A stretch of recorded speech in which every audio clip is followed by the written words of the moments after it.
Hey everyone, how are you all doing? Welcome to my channel. So, today we are gonna see, what if Naruto finds himself gifted with new powers in a world dominated by women, and made massive harem, part 3, the last part. So before we start, go check out the author of this fanfic, Really Freaking Nerdy, link is in the description. Also subscribe if you enjoy the video. Let's start the story. Deep in Oto no Kuni, Orika's favorite laboratory asterisk, the most hated and feared member of the Orika, was currently in one of her labs testing out one of her newest experiments. As she was poring over the data she had just gotten, she heard one of her kunoichi meekly announcing a messenger had arrived, and was frantically trying to speak with her. Deciding to see what was so damned important, and willing to gut the messenger if it was not worth her attention, she left for her throne room, and sat down, as she called for the messenger to be let in. Speak, Orika said apathetically. Orika-sama, Konoha has a new member.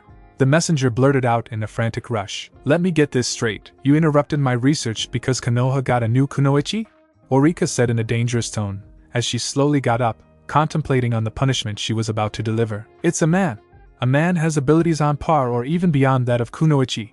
He can bend elements to his will like the best element using kunoichi, the messenger said in a rush to avoid being punished. At this, Orika received a troubled look on her face before it twisted in anger, and she exploded. What? A damned man has such abilities, she yelled, as she punched her solid stone throne with such force that it shattered into hundreds of pieces. Seemingly not caring about her now bleeding hand, she hissed out, Who is this man? His name is Naruto. Naruto Uzumaki. I see. Get out of my sight. I need to think, she said after taking a moment to think. The messenger gladly ran out of the room, as Orika wrathfully thought of this new situation. It seems the child of that bitch Minako has gained abilities. Men are the scum of the earth, and should be wiped out. Kukukuku, I was planning on destroying Konoha anyways. Now I have even more reason to, she concluded. It was well known throughout the kunoichi world that Orika virulently hated men, and would kill one with little reason if it suited her. She believed that women were superior in every way, and men were just the vestiges of a forgotten time that should die off. Soon, Naruto, I will crush you. If only I could see the look on that bitch Minako's face, as I tear her son apart piece by piece. Kukukuku, Orika laughed, as she formulated a plan to be rid of Naruto during her attack on Konoha. Maybe she would mount his head on her wall after brutally killing him. Decisions. Asterisk several miles from Nami no asterisk. Forgive me for this, Naruto-kun, Yudakata said with a genuine note of sadness in voice, as she hardened her resolve for what needed to be done. To her sides, her so far silent comrades removed their cloaks, revealing them to be Tia Halibel, canon outfit, but without a hollow mask underneath her collar, and Tsukumi, also canon outfit from Sekirei, both considered dear comrades for Naruto when he fought alongside them during the Kiri Civil War. I always wondered what you looked like underneath your cloak, my dear Naruto-kun. Please return with us to your rightful place at my side, I mean on Kirigakure's side, Tsukumi said, as she blushed a bit from seeing Naruto without his all-concealing cloak on. Yes, please come with us, said the, as usual, succinct Halibel. She was glad that the collar of her coat covered the bottom part of her face, as she too was blushing rather vividly at finally seeing Naruto's face. Fuck. This isn't the most favorable situation, Hasaki said quietly to herself, as she and Kasumi stood beside Naruto. Not only do we have the war-hardened of the Six Tails, but we also have Halibel, a renowned expert who is rumored to be the one heading the new Seven Swords Women of the Mist, and Tsukumi, said to be the second coming of the Nidaime Hokage when it comes to ninjutsu. Hopefully they aren't as good as their bingo book entries state, Kasumi said, as she became troubled by how this situation was coming along. Yuta-chan, how about a little wager? Naruto said, surprising everyone. What kind of wager? Yudakata said rather guardedly. Kasumi-chan, Hasaki-chan, and I will square off against you and your comrades in one-on-one duels. Whichever side wins 2 out of 3 of these duels I will leave with, Naruto said simply. If his group and the Kiri kunoichi just started a massive fight here, the chance of their currently subdued comrades being accidentally hit or becoming hostages were too great. With this it would be easier to fight seriously without fear of friendly fire. What would be the rules of these duels? Yudakata knew that the purpose of this mission was to bring back Naruto. But if he was alienated, and grew to hate Kiri because she was too heavy-handed, then it would all be for nothing. Besides, she had faith in her comrades in defeating the Konoha group. Standard rules, Naruto said. The standard rules were kunoichi duel guidelines established years ago by the 5 great kunoichi villages for when kunoichi wanted to settle a problem with one another in a somewhat more civilized manner than simple slaughter. In the ever-changing world of the elemental nations, This was one thing that had lasted through the years with hardly any changes. The rules themselves were simple. No outside interference. Any technique was allowed, as long as the spectators weren't hurt. The match is over when a kunoichi dies, yields, or simply can no longer fight, and once the duel was over both sides must adhere to it. So going back on a deal or wager was deeply frowned upon, and would make a village look bad if it seemed their kunoichi were untrustworthy. It was bad for business if you had untrustworthy kunoichi after all. Deal. We can pick who fights who though. Understood. A bit over half an hour later, in a nearby clearing, after freeing their comrades, the Konoha group, and the Kiri kunoichi found a surprisingly large clearing in which to conduct the fights. The atmosphere was tense, and filled with an odd sense of excitement. While it was a serious situation, that did not mean that this wasn't going to be enjoyable for those fighting. While everyone else was high up in the trees, and waiting with bated breath for the start of the match, Hasaki and Halibel faced each other. With Hasaki and Halibel, "I've always wanted to fight you, Hasaki-senpai." "Thanks. It'll be fun testing out the possible head of the next generation of swordswomen of the mist. Make sure to give me all you've got, otherwise I'll have to gut you," Hasaki said with a feral smile gracing her face. She loved a good fight, and while she may have cut ties with her former group, she still wanted to make sure it was in good hands. Both grabbed the handles of their respective blades, as they waited for an unheard signal to begin the fight. As one, both unsheathed their blades, and lunged at the other. Their blades clashed in the middle of the clearing, as both were even in terms of strength for a moment. Hasaki was impressed. Not many could match her strength, and even Kishiko was weary of engaging her strength-wise. Halibel, on the other hand, was amazed at her senpai's strength. She was having difficulty holding her back, and would soon need to disengage. Hasaki decided to throw her weight around a bit, and put a bit more oomph into her kubikiribocho, as she used her full strength to throw Halibel back. Halibel made sure to do a flip in midair in order to land better before immediately jumping to the side, as Hasaki's blade gouged out a chunk of the earth where she had landed. Halibel then moved forward quickly to try and hit Hasaki in her side. Hasaki used the broadside of her blade to block the stab, and then, as a ram, to push Halibel back. Hasaki then went on the offensive, and delivered a surprisingly fast horizontal swing that would have bisected Halibel if she hadn't jumped backwards just enough to be out of range. Using Hasaki's momentary opening, Halibel once more tried to deliver a stab that was narrowly avoided by Hasaki, as she threw an elbow at Halibel, who used her palm to redirect it while moving away from the recovering Hasaki. Hasaki, in another feat of strength, used the arm still holding kubikiribocho to swing said blade at the preoccupied Halibel, who immediately used her own blade to block it, and was sent flying away. As she landed, Halibel realized she would get nowhere if she continued using straight. Deciding to show why she was so respected, she started pushing chakra into her blade, Tiburon, the sister blade to both Hiramakerii and Samahata. Halibel allowed the chakra to collect in her blade's hollow center before unleashing it in a swift slash that shot out towards Hasaki. Hasaki jumped out of the way, as the chakra blast hit the ground she was previously standing on, and exploded violently. "I've always wondered what that blade did. It's good to see it get an owner after so many years of being unusable," Hasaki said. It was not well known, but Kiri's legendary blades would only work to their full potential with a wielder that the blade itself accepted. This was best shown with Kishiko's blade Samahata, which would grow spikes on its handle if anyone it did not favor tried to use it. With Tiburon, its chakra attacks would backfire or simply not be possible for anyone, pretty much everyone, until Halibel came along, who it did not accept. Acknowledging what Hasaki said with a small nod, Halibel started to pour more chakra into her blade, as she rushed forward while swinging her blade in a downward slash. Deciding to test out this rather mysterious blade, Hasaki swung her kubikiribocho at Halibel in order to block her blade. When the two met, Tiburon bit deeply into kubikiribocho, much to the surprise of Hasaki. Unknown to Hasaki, this was another ability of Tiburon, to cut through damn near anything when filled with chakra. Capitalizing on her surprise, Halibel launched a quick kick that connected with Hasaki's midsection, and sent her sliding backwards, as Halibel herself unleashed another powerful chakra blast at her. Hasaki rolled to the side, and used one-handed seals for water trumpet, and unleashed a powerful stream of water from her mouth. Halibel dodged, and was reading another chakra blast when a thick mist suddenly started forming. Realizing that the attack was merely setting up a source of water for the quick usage of Hasaki's signature technique, Halibel cursed her oversight. Her vision was now all but useless, as she stood within the thick mist. She knew better than trying to launch her attacks randomly. The best she could do at the moment was wait for Hasaki to attack so she could launch a counter. "I really need to work on second nature," she lamented, as she realized how much it would help to have something other than just a water nature at this point in time. The seconds ticked by, as she grew more and more tense. Suddenly she jumped forward while launching a chakra blast behind her, as Hosaki appeared for a brief moment. The blast missed, as Hosaki disappeared back into the mist, as quickly as she appeared. Fuck, this isn't good. I need something to get rid of this mist.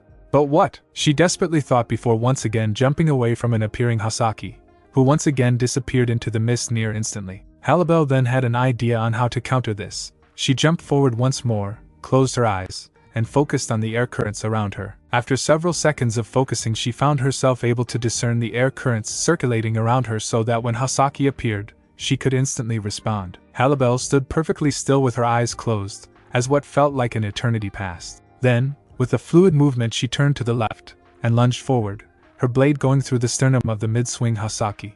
Hosaki looked surprised for a moment before popping into a cloud of smoke, as Halibel felt Kubikuribocho at her neck. The mist cleared, showing Halibel still in her lunging position with Hosaki behind her with Kubikuribocho at her neck. "Do you yield?" Hosaki asked. "I yield," Halibel said after a moment of thinking about her situation. "You did well. I'm glad to see the Seven Swords women are in good hands," Hosaki said, as she went back to her group, and Halibel rejoined her own. Though Hosaki returned to compliments and jubilation, Halibel returned to tense silence, as Tsukumi went down to the clearing and stood at the ready with an open scroll in each hand. Kasumi then went down and stood opposite Tsukumi, as both repeated Hosaki, and Halibel's waiting for an unheard signal. With Kasumi and Tsukumi, "I've heard many things about the infamous copy Kunoichi Kasumi Hataki. Let us see how much of it was rumors." "I'm sorry, did you say something?" Kasumi responded, as she rubbed the back of her head.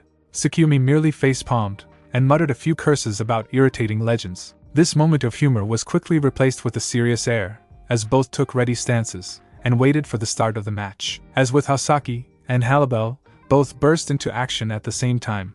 Tsukumi poured chakra into her scrolls, and instantly a torrent of water exploded from both, and within moments flooded the clearing. Kasumi decided against her frontal taijutsu attack, as she saw the water flood the clearing. Instead, she jumped backwards and waited to see what Tsukumi would do next. Normally, Kasumi would have the advantage against ninjutsu thanks to her affinity, but Tsukumi had unleashed enough water that it covered the entirety of the clearing, so any lightning attack she used had the potential to backfire and electrocute her, as well, having landed in the water when she made a momentary retreat. "Allow me to show you the power of Kirigakure," Tsukumi said, as she quickly did the hand signs for "No, Water Dragon Bullet." Kasumi noted that Tsukumi only needed half of the hand signs needed for the technique, something that spoke greatly of her command over manipulation. As Tsukumi finished the hand signs, a massive dragon made from water emerged from behind her, and uttered a massive roar as it went after Kasumi. Kasumi quickly started dodging, and used her incredible speed to outmaneuver the massive water construct as she got closer to Tsukumi. Getting within a dozen feet of Tsukumi, Kasumi did the hand signs for "No, Great Fireball" technique, and unleashed a massive torrent of flames at Tsukumi. This was countered by a wall of water created by a second Tsukumi. When the hell did she manage to make a water clone? Kasumi idly thought before jumping backwards, as the water dragon crashed into where she once stood, becoming one with the water in the clearing. "Do not underestimate my abilities, Kasumi-san. I may not have your experience, but my manipulation is considered the best of my generation," Tsukumi arrogantly said, as both she and her clones smiled in pride. "Oh? Congratulations. Next time I'll get you a fruit basket for having obtained such skill," Kasumi said with a nice smile, as Tsukumi got angry. "But for now, please make do with this," Kasumi said, both revealing her Sharingan, and quickly making a shadow clone that immediately rushed Tsukumi while the original stayed back, and did the hand signs for Tearing Torrent. The rushing wave that came forth completely swallowed the advancing shadow clone, as one of the Tsukumi immediately created a water wall while the other created another water dragon in order to get Kasumi.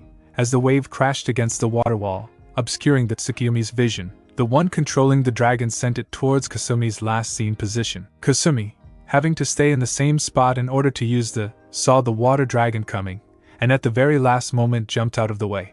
Unfortunately, this was foiled by a third Tsukumi appearing, and hitting her with Tepidama, Liquid Bullet. Much to Tsukumi's surprise, this Kasumi exploded violently, and obscured their vision for a moment. The real Kasumi, who had used the sealless replacement while jumping away, exploded out of the water in this moment of confusion, as she finished the final hand sign to Zukaku, intelligent hard work, and launched a small fireball at the dual Tsukumi. When the small fireball hit the water at their feet, it exploded in a powerful wave of fire that engulfed the area the Tsukumi were in. The second water clone instantly lost cohesion, as its creator and fellow clone disappeared within the flames. Tsukiomi reappeared a fair distance away from the blast, several burns on her arms and legs, as her clothing had many large tears. Before Tsukiomi could get her bearings again, Kasumi appeared before her, and threw a powerful haymaker that connected with her face. The brain-jarring blow was followed by several other punches to her stomach and face, as Kasumi let her feel the ramifications of not developing one's taijutsu skills. After several minutes of receiving a beatdown from Kasumi, Tsukiomi fell to one knee, covered in bruises, and spitting up a bit of blood. "I think it's time I ended this. After all, the quicker I get home the quicker I can whine and dine Naruto-kun," Kasumi said while covering her Sharingan. The match was already decided in her mind, as she imagined taking Naruto out to eat, and then going back to her place for dessert. This hubris would bite her on the ass in the next few moments, as Tsukiomi used her lack of attention to finish the hand signs for electromagnetic murder, and tackled Kasumi. Electrocuting them both into unconsciousness helped in large part from the water surrounding them.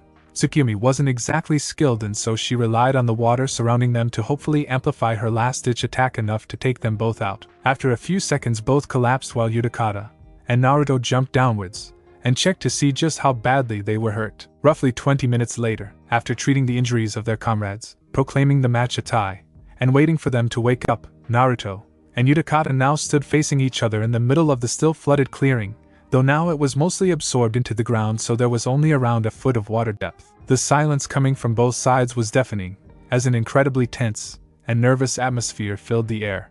Naruto's current fate hinged upon this fight, and neither side was willing to back down. "Will you not reconsider just giving up and coming with us, Naruto-kun?"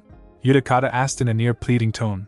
She genuinely did not want to fight Naruto, and even Saika, the six-tailed slug sealed within her, was telling her not to fight him.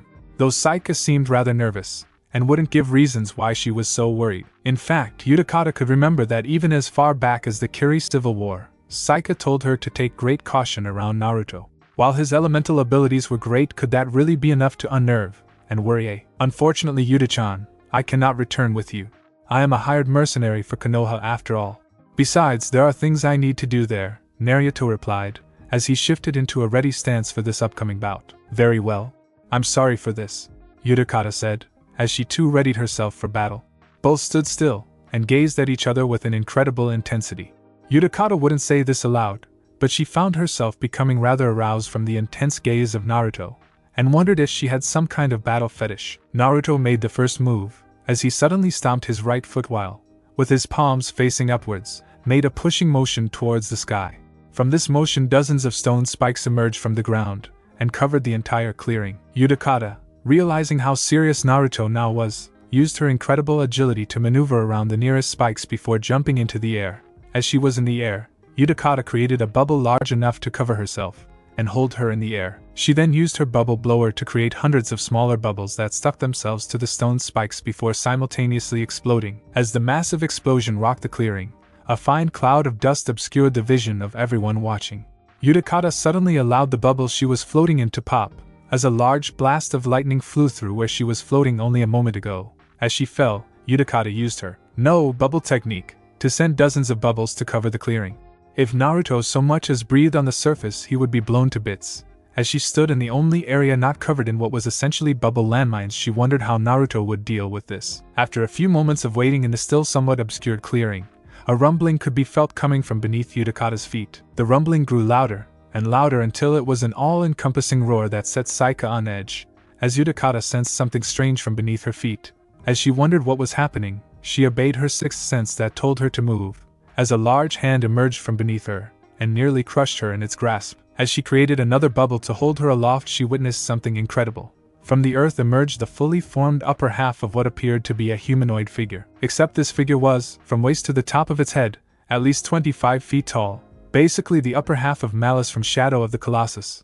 Although this Malice is much smaller for now. As the figure emerged, Utakata's bubble mines went off from being moved, but much to her amazement, they seemed to do nothing against this Colossus. As her concentration slipped, the bubbles that weren't touched or moved somehow popped, and the clearing was now free of her bubbles. Get the fuck away from that! Saika yelled frantically in Utakata's mind, as she obeyed, and went to the farthest corner of the clearing in order to have the most space between herself and this strange golem thing.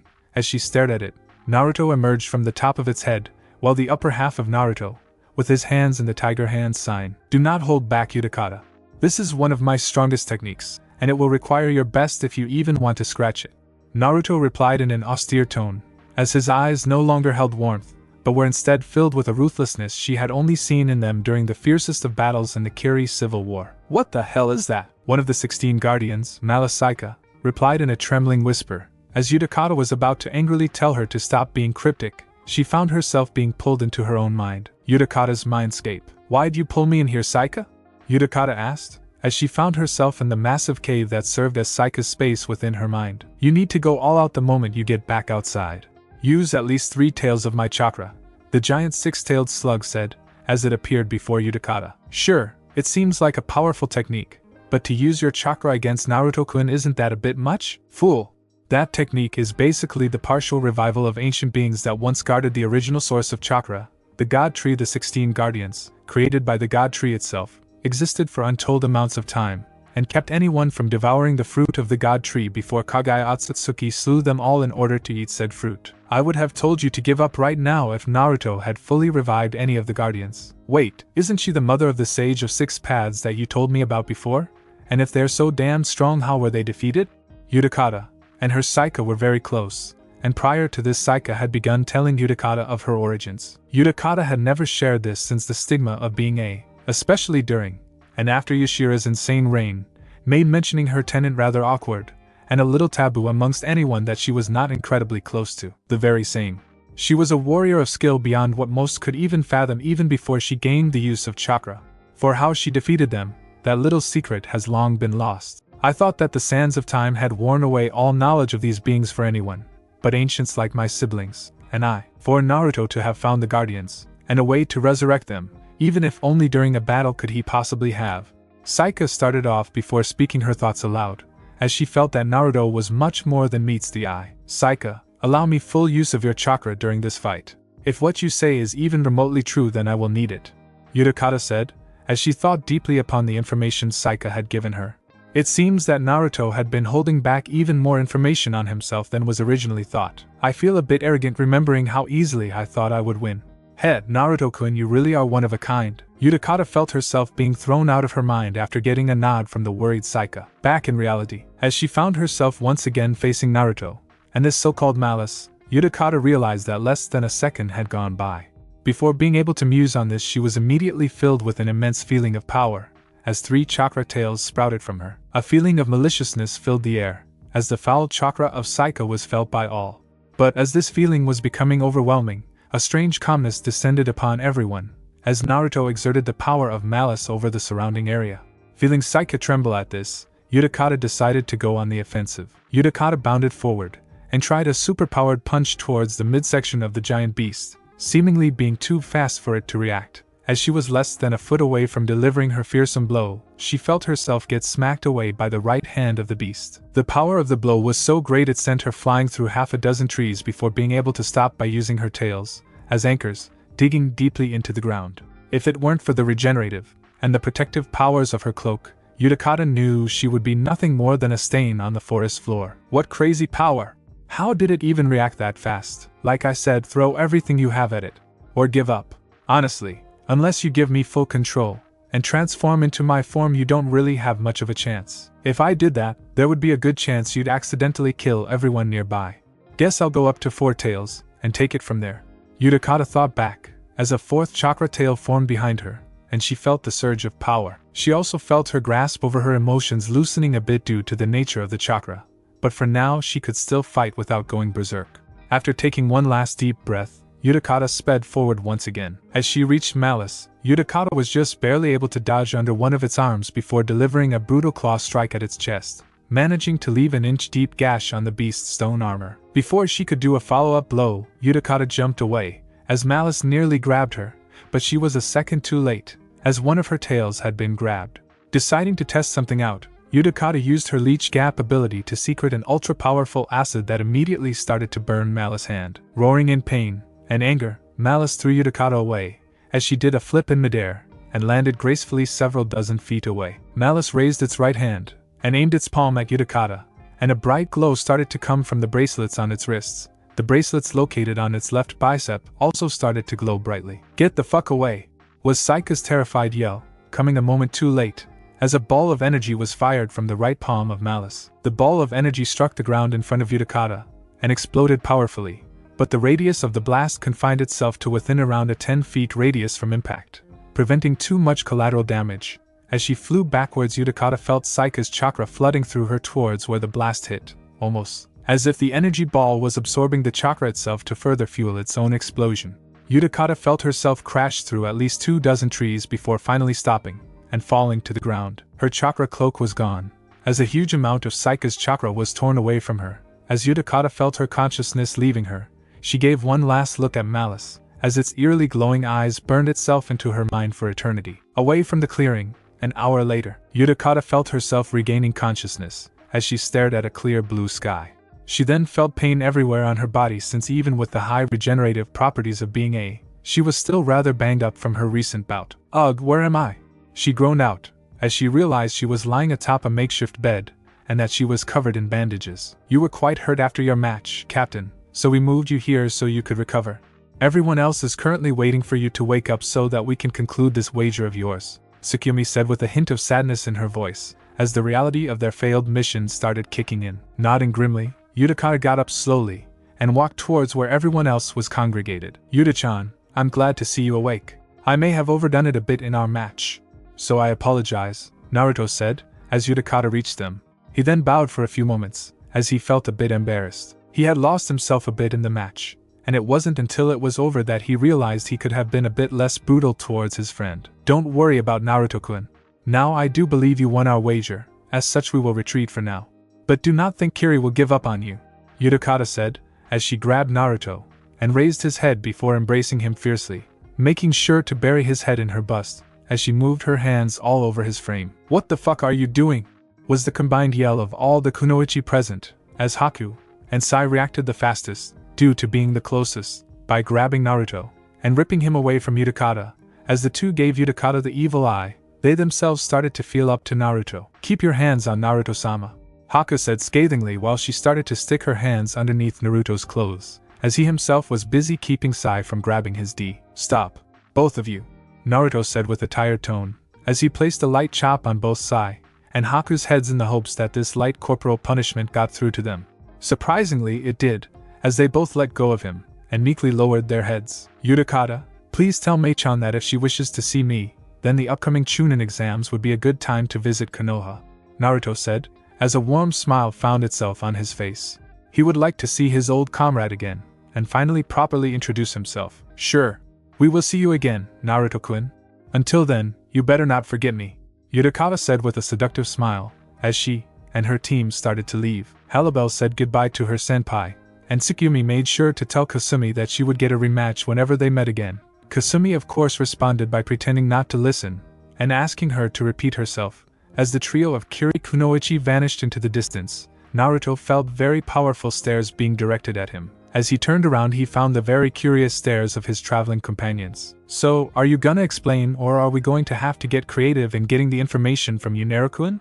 Hasaki said with a sickeningly sweet tone of voice, as Naruto felt a cold bit of sweat drip down his face, as he realized that he was now surrounded. Naruto found himself surrounded by his very curious comrades, as they all shared a very creepy smile that promised things Naruto would rather not think on if he did not explain himself very soon. "May I assume that you are all rather curious?" Naruto asked to stall for a bit of time, as he gained a nervous smile, and started to rub the back of his head. "Only a little.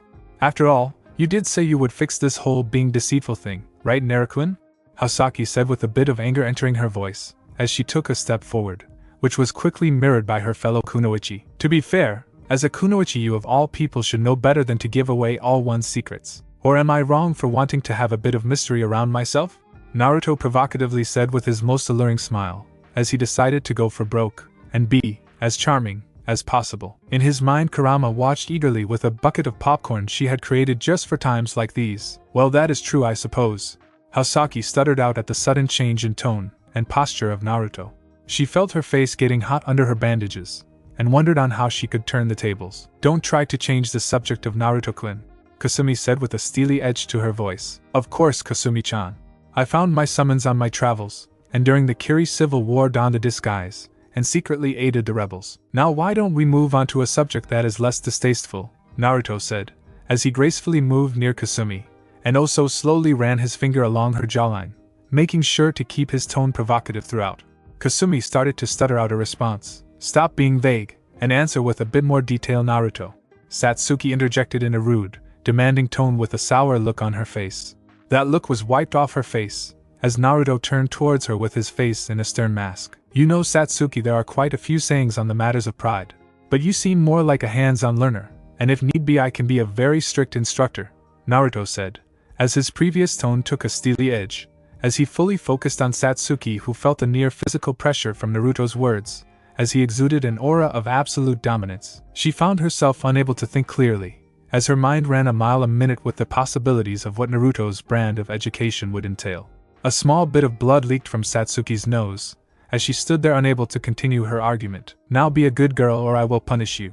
Haku, Sai, grab our comrades, and let's move out. The quicker we get home the quicker I can enjoy a nice long bath in the hot springs there, Naruto said with his voice, an aura still pouring out dominance, as he himself turned away, and started to head towards Konoha once again. Meanwhile Haku and Sai did, as they were told, and grabbed Sakura, who had gone off into La La Land the moment Naruto started to lay on the charm, and the still daydreaming Satsuki.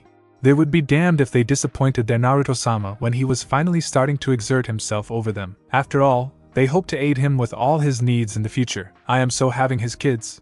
A whole platoon of them, Hasaki said in an incredibly cheerful tone, as she took off towards the others. After this little display of dominance, Hasaki found herself even more attracted to Naruto, and she didn't exactly mind sharing with others. She and Haku had already hashed out an agreement, as long as she got hers. Kasumi quickly started following her, as she too thought of this situation. I will be getting the first bite of the apple.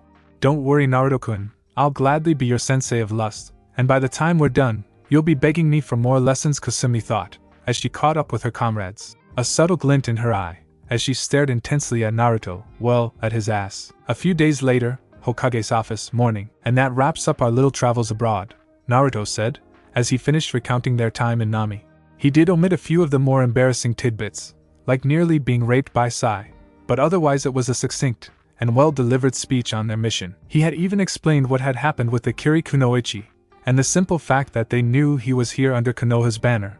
Although he had been purposely vague on how they won, he had even gotten his comrades to promise not to reveal his summons yet. Suffice to say, Hiriko wasn't too pleased about this. I've said it before, you certainly live an interesting life, Naruto-kun. Kiri won't be able to do anything for a while, so we can rest somewhat easily on that. And with you vouching for them, I'm sure that Hasaki and Haku won't have too much trouble integrating into our village. There is of course the matter of who they will stay with, since they'll need to be supervised. WL Hiriko said, as she smoked from her trademark pipe before being interrupted by Kasumi. They'll be staying with me.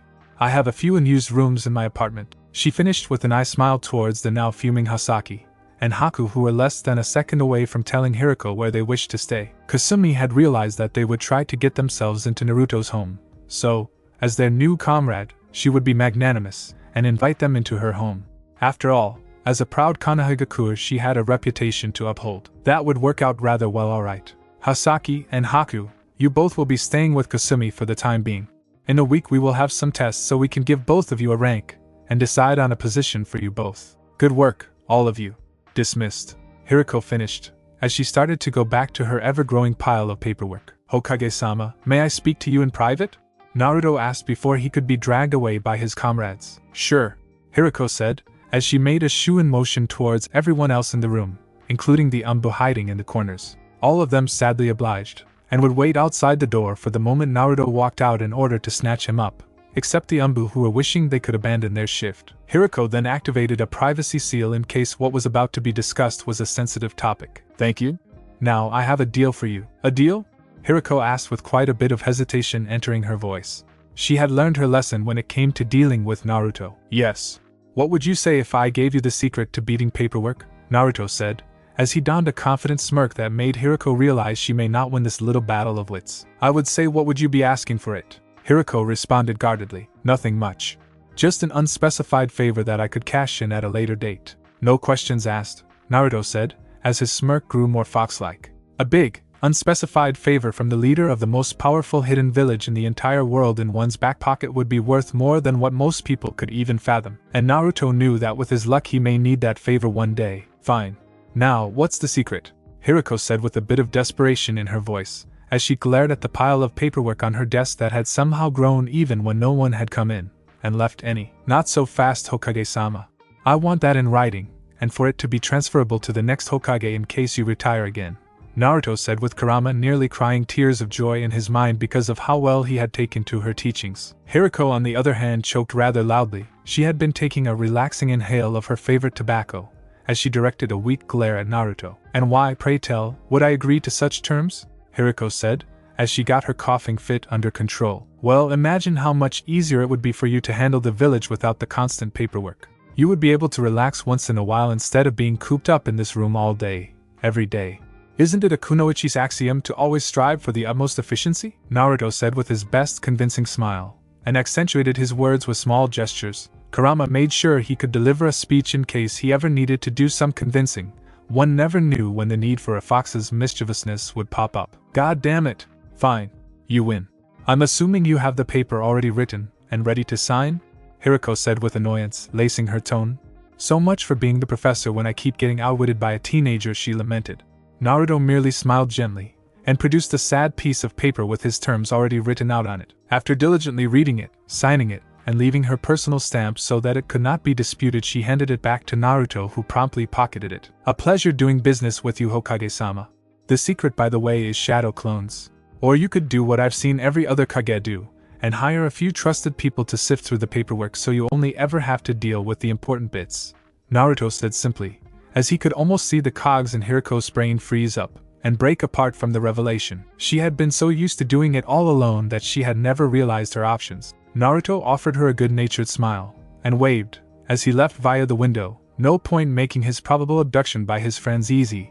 As he landed on the street below a few seconds later, his attention was immediately drawn back to where he had just left, as Hiriko's desk crashed through the window that he had used as an exit. He watched it do a graceful arc before hitting the ground and exploding into hundreds of bits. Hiriko seemed to have put quite a bit of oomph into it considering the distance it went, and how violently it exploded on contact with the ground. I love you so fucking much, Naruto-kun. I really do, Kurama said with pride emanating from her voice. I love you too, Kara-chan, Naruto replied, as he nonchalantly walked down the street. There was a hot spring calling his name after all. Several hours later, Namake's estate. Naruto was now back at his home, relaxing, and enjoying his privacy in the comfort of his living room. He had gone on to visit the hot spring, and while he managed to enjoy it for a little while, he had to quickly use his skills to escape, as a band of horny kunoichi heard of his return, and wished to welcome him back, with ninja wire and furry handcuffs in hand. So here he was, wondering on what to do with the rest of his day. A strong series of knocks was suddenly heard. As he realized someone was paying him a visit, he had a small chat with Kasumi and Nami about seals, and could now turn his home's security seals on to prevent unwanted guests, and because Hiriko had reactivated the seals when he left. Getting up slowly, he leisurely went and opened his door. He was then met with the sight of a Hyuga branch member with an elegant gift box emblazoned with the Hyuga crest, and a nervous expression coloring her face. Hello, Naruto-sama. Forgive me for my intrusion, she quickly said while bowing her head. It's alright. May I assume that the Hyuga clan has a request for me? Naruto said gently. Yes, Naruto-sama. I was sent here to present this kimono to you, and to formally invite you over for dinner tonight at 8 o'clock, the branch member said, as she presented the elegant gift box to Naruto. I see. Please send my thanks to Asahi-sama for this, and for the invitation. And tell her I will come by, Naruto said with a smile on his face. It had been too long since he had dinner with his pseudo family. Understood. Until then, farewell, Naruto-sama, the branch member said, as she once again bowed and walked away, her nervousness still evident from her fidgety gait. Well, at least dinner is taken care of. I think I'll pay Ayam-chan a visit, Naruto said to himself, as he closed his door. You should ask Ayam-chan out on a date. She's cute, knows how to cook, and she seems to be pretty into you, Kurama said teasingly. Maybe I've been thinking about Kara-chan. Maybe you're right about this whole harem thing. It would be easier than simply breaking the hearts of many of the women I care for. Good. Give in to your lust, Kurama responded with a hammy voice. She was getting tired of Naruto being indecisive on this subject, and now it seemed like he was finally taking a stand. But the problem still remains, how would I go about this? Naruto thought, completely ignoring Kurama's little moment. Talk to the old monkey. She may have just what you need, Kurama said cryptically before becoming quiet. At times it annoyed Naruto that Kurama had such a flair for the dramatic. Deciding to investigate this later, Naruto set off towards Ichiraku's. A bit later, Ichiraku's. Naruto had just walked into Ichiraku's, and with a bit of skill managed to quietly move through the surprisingly large lunch rush crowd in order to get to his favorite seat. As he sat down, he spotted old man Tucci and his daughter Ayam quickly and efficiently taking orders and cooking ramen. It seemed that his favorite restaurant had experienced a boom in business while he was away. As he waited, he watched Ayam go about her work. She really is rather cute, and her movements are always so smooth and graceful. She really grew up into a beauty. And Naruto-kun? Yeah, Naruto responded in a nostalgic tone, as he was finally noticed by Ayam, who instantly dropped what she was doing and appeared in front of him. Before he could say anything, she reached across the counter and gave him a fierce hug while letting loose a powerful glare at everyone else in the ramen stand. Her message was obvious: stay the fuck out of this. I'm so glad you came by, Naruto-kun. When can I eat you first? What can I get you first? She exuberantly asked while still not letting go of Naruto. I guess I'll go with one of everything for now, Ayam-chan. Naruto wheezed out. He was rather surprised at how strong she was. Right away, she chirped, as she let go of him, and immediately set to work getting his order, and in record time had his food ready, and set out for his consumption. Giving a quick thank you, and then, Naruto dug in. Ayam meanwhile hovered nearby ready to get anything Naruto requested. So Naruto-kun, how is it? She asked timidly after a few minutes. As always, Ayam-chan is wonderful, Naruto responded with a smile, as Ayam felt her face heat up, and her heart flutter. Really? Thank you very much, Naruto-kun, she said, as she bashfully looked away. Mom always said that the way to a man's heart is through his stomach. You will be mine soon, Naruto-kun. Before she could further engage Naruto in what she hoped was a charming conversation that would make him swoon for her, someone sat down in the recently emptied stool next to Naruto, and drew him into a surprised hug. Naruto-kun, it's been so long since the last time I've gotten to see you, the new person jovially said. As Ayam was about to tear into this damned hussy interrupting her Naruto time, she felt the words die in her throat, for sitting in the seat next to Naruto was none other than Mikoto Uchiha. Ayam wasn't stupid.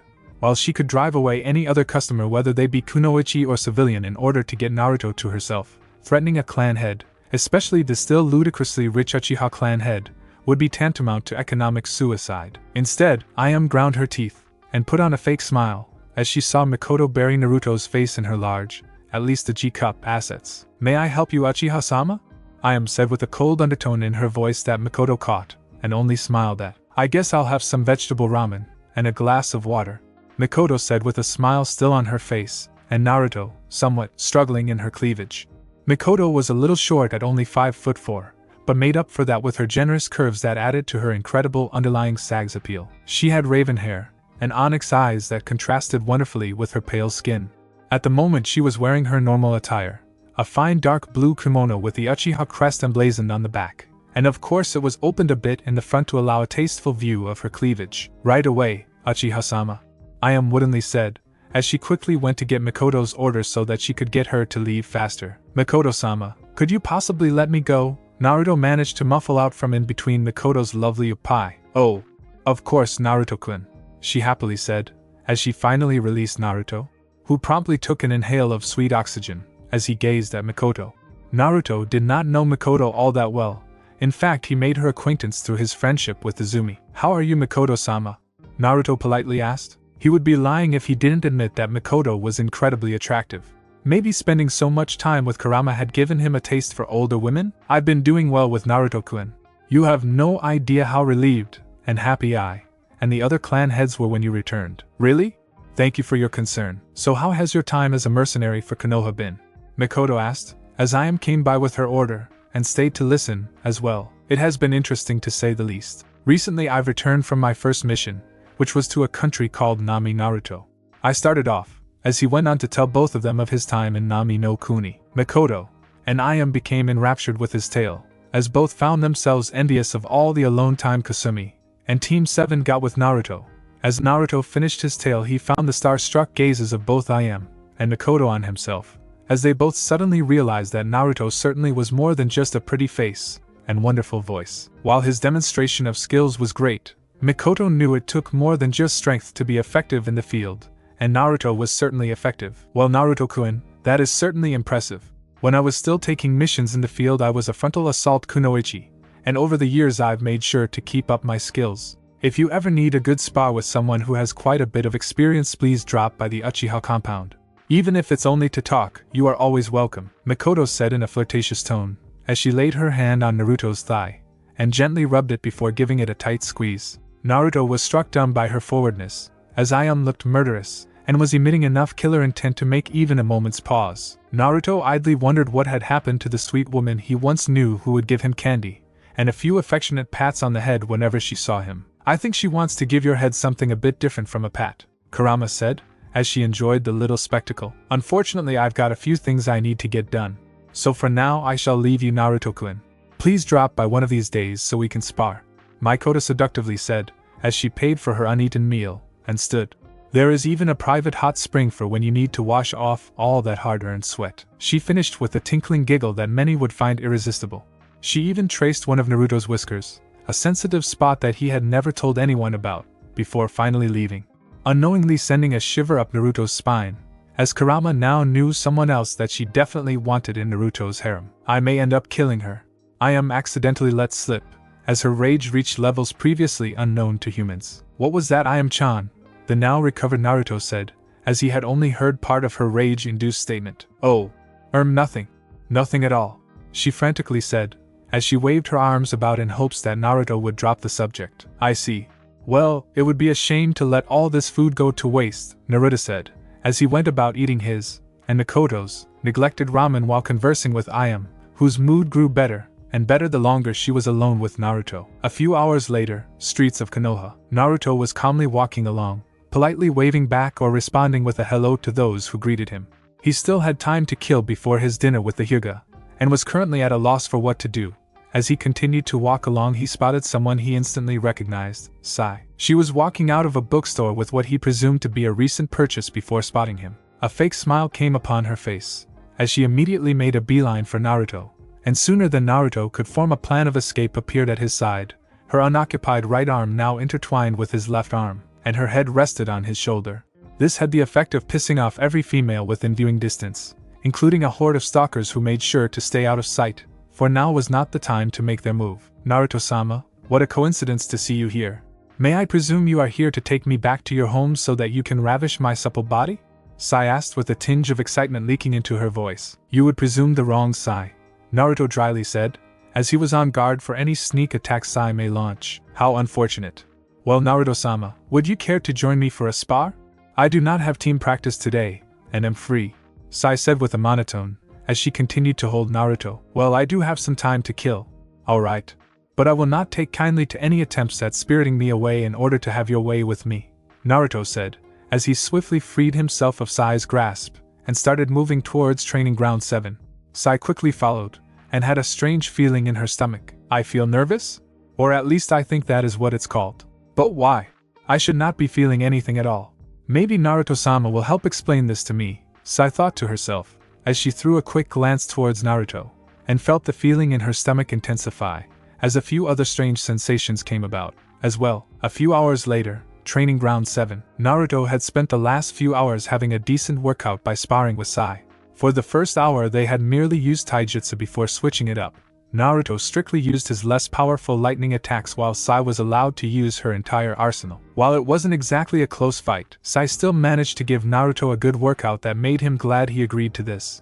With a final blast of powered-down lightning, Naruto finally ended the spar by immobilizing Sai. Being a gentleman, he went and picked her up before resting her against a nearby tree. You have improved, Sai, Naruto said honestly, as he sat nearby. Thank you, Naruto-sama. Your skills are still as impressive as ever. Even holding back as much as you did, you managed to handily defeat me, Sai responded with genuine praise as she rested. Thank you, Sai, Naruto said, as they lapsed into a, surprisingly, comfortable silence. It's odd seeing Sai so relaxed. Normally she's either being incredibly aggressive sexually or being deceptively snarky. Naruto-sama, may I ask you a question? Sai suddenly said, as Naruto lost his train of thought. Of course. Well, for a while now I have been having strange feelings in my chest at times, and all of the medical books I've read do not explain any of it. Would you know of anything to explain this phenomenon? Sai asked with a trace of genuine worry on her face. Well, I'm not exactly a doctor, so I don't know how much help I'll be, but I'll try. Could you explain these feelings? Sometimes I get a burning feeling in my chest, but it isn't a bad feeling. In fact, I find that I rather enjoy the warmth. When do you get this feeling exactly? Naruto asked, as a bit of nervousness seeped into him at the thought of what this could be. To be honest, Naruto-sama, it only ever happens when I'm around you. Like when you praised me earlier. I can't make sense of why I get it, but I somehow know I want more, much more. Is that strange? Sigh. I think you should be having this conversation with someone else, preferably an older kunoichi. In fact, I think Hokage-sama may be the best for this. Shall I take you to her? Naruto said with embarrassment lightly coloring his voice, as he stood up and offered the still recuperating Sai a hand. Sai merely nodded to his offer, and after tripping a few times was carried on his back, as they headed to the Hokage's office. Using the rooftops instead of the streets to cut down on time since Naruto still needed to head home and get ready. There's that feeling again. But why is it so intense right now? What connection does it have with Naruto-sama? It will be difficult to continue my mission if Hokage-sama deems me unfit for duty if this condition proves harmful, Sai thought, as she found herself growing incredibly comfortable on Naruto's back. So comfortable that she nearly fell asleep.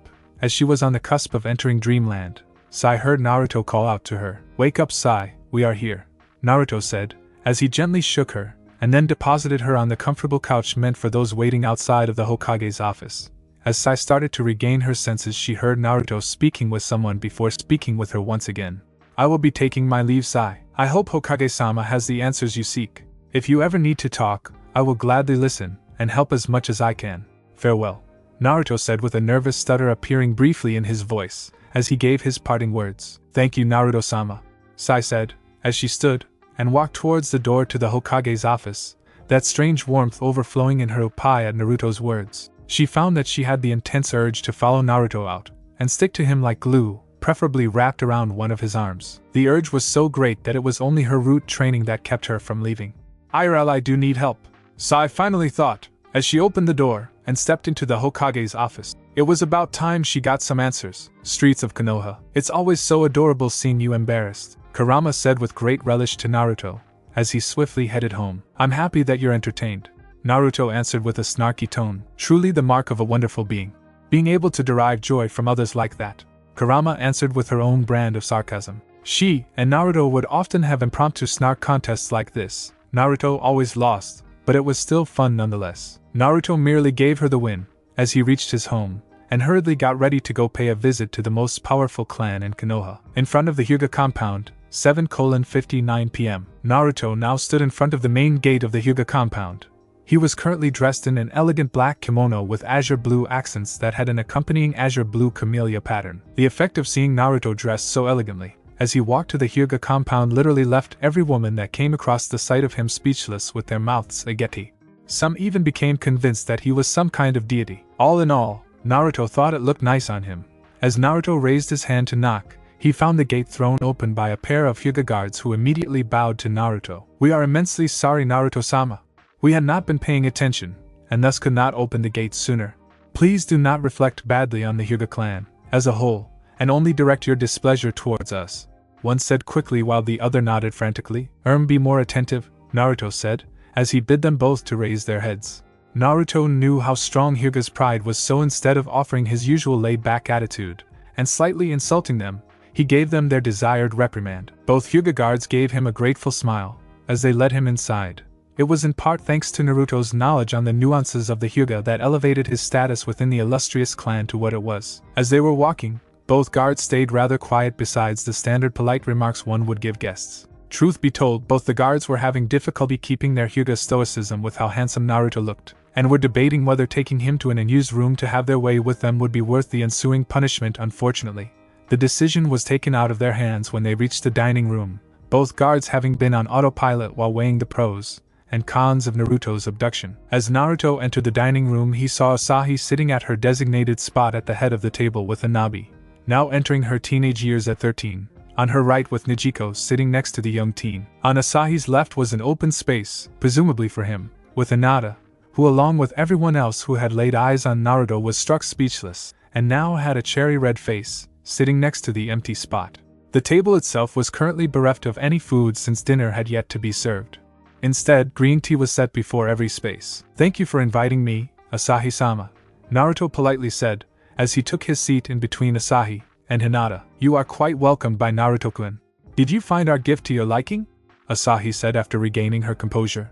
Even she was struck by how handsome Naruto was. Yes. Thank you very much for the gift. How did you know my size, if I may ask, Asahi-sama? Naruto intoned curiously. Confirm, well, you see, lucky guess?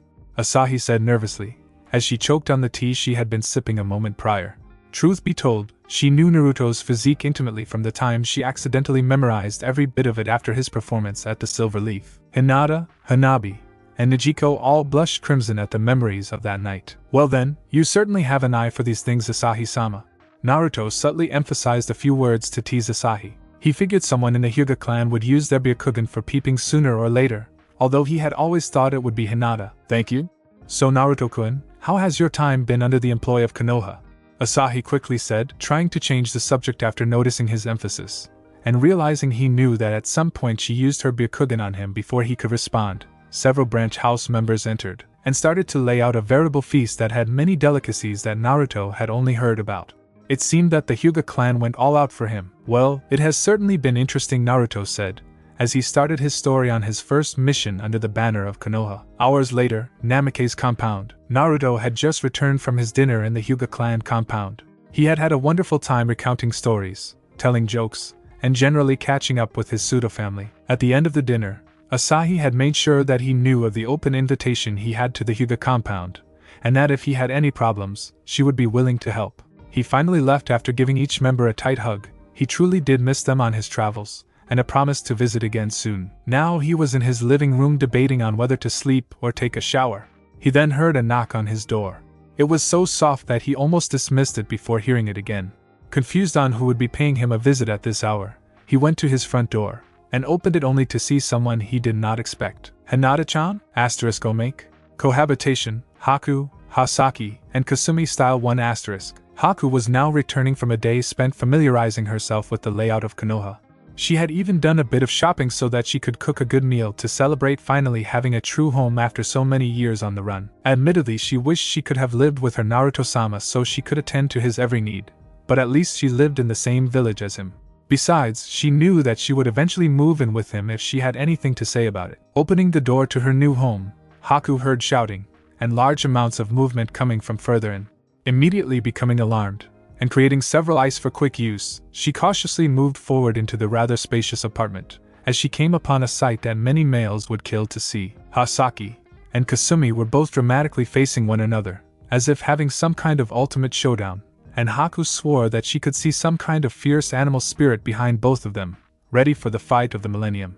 Of course, this was all ruined the instant Haku realized they were both in lingerie, and seemed to be arguing, and the fact that there were piles of lingerie scattered across the room haphazardly. You are a worthy foe, Hasaki.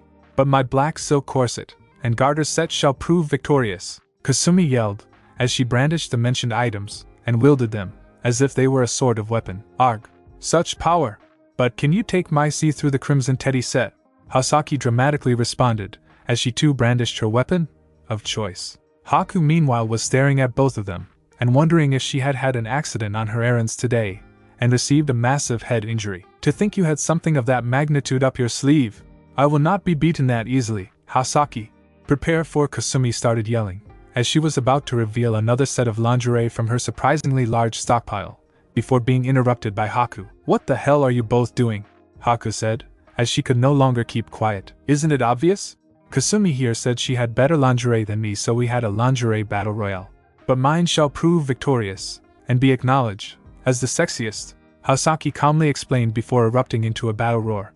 Kasumi was nodding at everything before getting ready to argue the last point. Wrong, foolish Hasaki. Mine shall be proven the sexiest, as I take my prize of Naruto-kun's sweet loving, Kasumi yelled passionately, as she struck a pose that would have looked cooler if the circumstances had been different. I'm going to lie down, Haku finally said, as she created a small chunk of ice, and placed it against her temple. As she went to her room, the sounds of the ongoing lingerie battle echoing throughout the apartment. Sai, with her fake smile in place, was currently staring at Hiriko, who was taking relaxed inhales from her favorite pipe, as she leisurely sat behind a new desk with her feet up. The wall was destroyed earlier, having been repaired by a sweat-dropping Maya, the sweat dropped coming after learning why the wall had gotten a bigger window so violently. So, Naruto-kun said you have a problem that would best be discussed with me. Care to explain? Yes, Hokage-sama. May I take a seat? Sai said politely, as Hiriko made a go-ahead motion with her hand.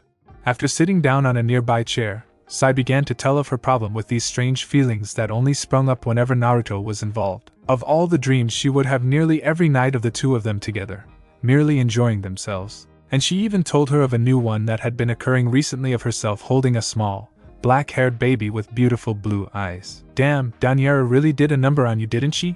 Hiriko soberly thought aloud after taking a few moments to think on what Sai had said. What are you talking about, Hokage-sama? Sai replied with a trickle of cold sweat starting to form on her forehead, as she realized how bad this conversation could go. Calm down. I already know about Daniera's little operation that she thinks is secret. I haven't been a Hokage for so long without good reason, Sai. And unfortunately Daniera's route is necessary. That said, I told her in private to tone down the emotion suppression training quite some time ago. Looks like I'll be having another talk with her. I see, Sai said, as she felt herself become speechless. Don't worry about those details right now. Besides, I've already figured you were sent to keep an eye on Naruto-kun.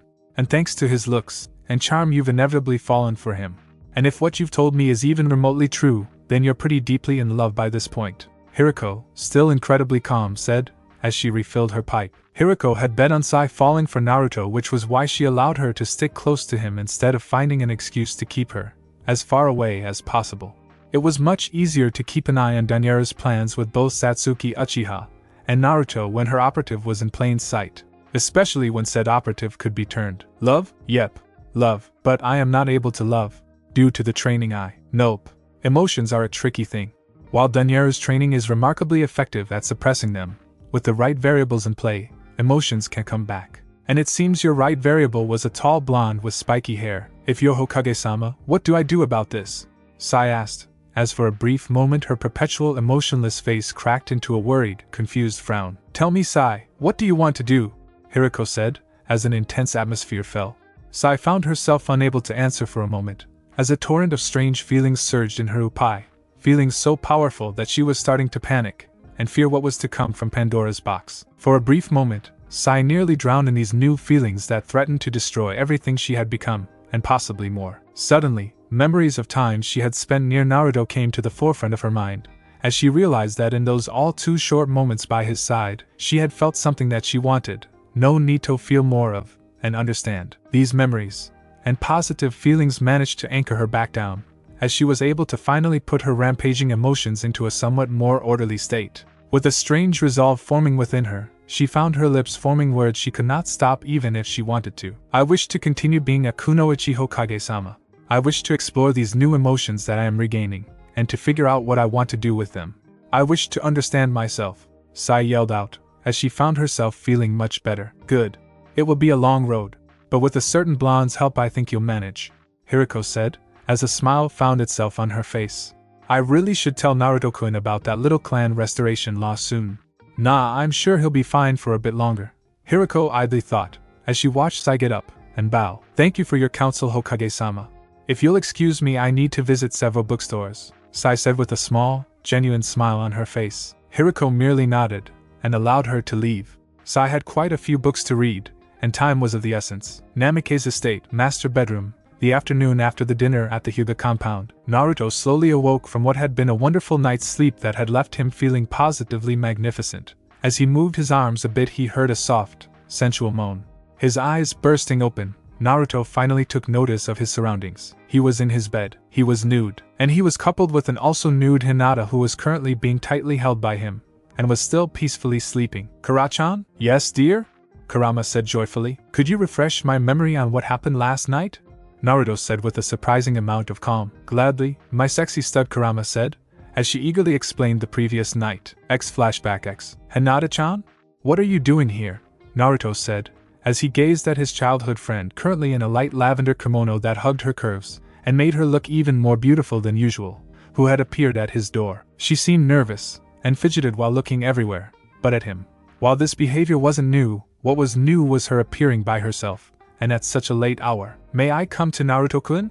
Hinata softly said, as she poked her fingers together in a nervous habit that Naruto had always found cute. Of course, Hinata-chan, Naruto said, as he moved aside and allowed her in.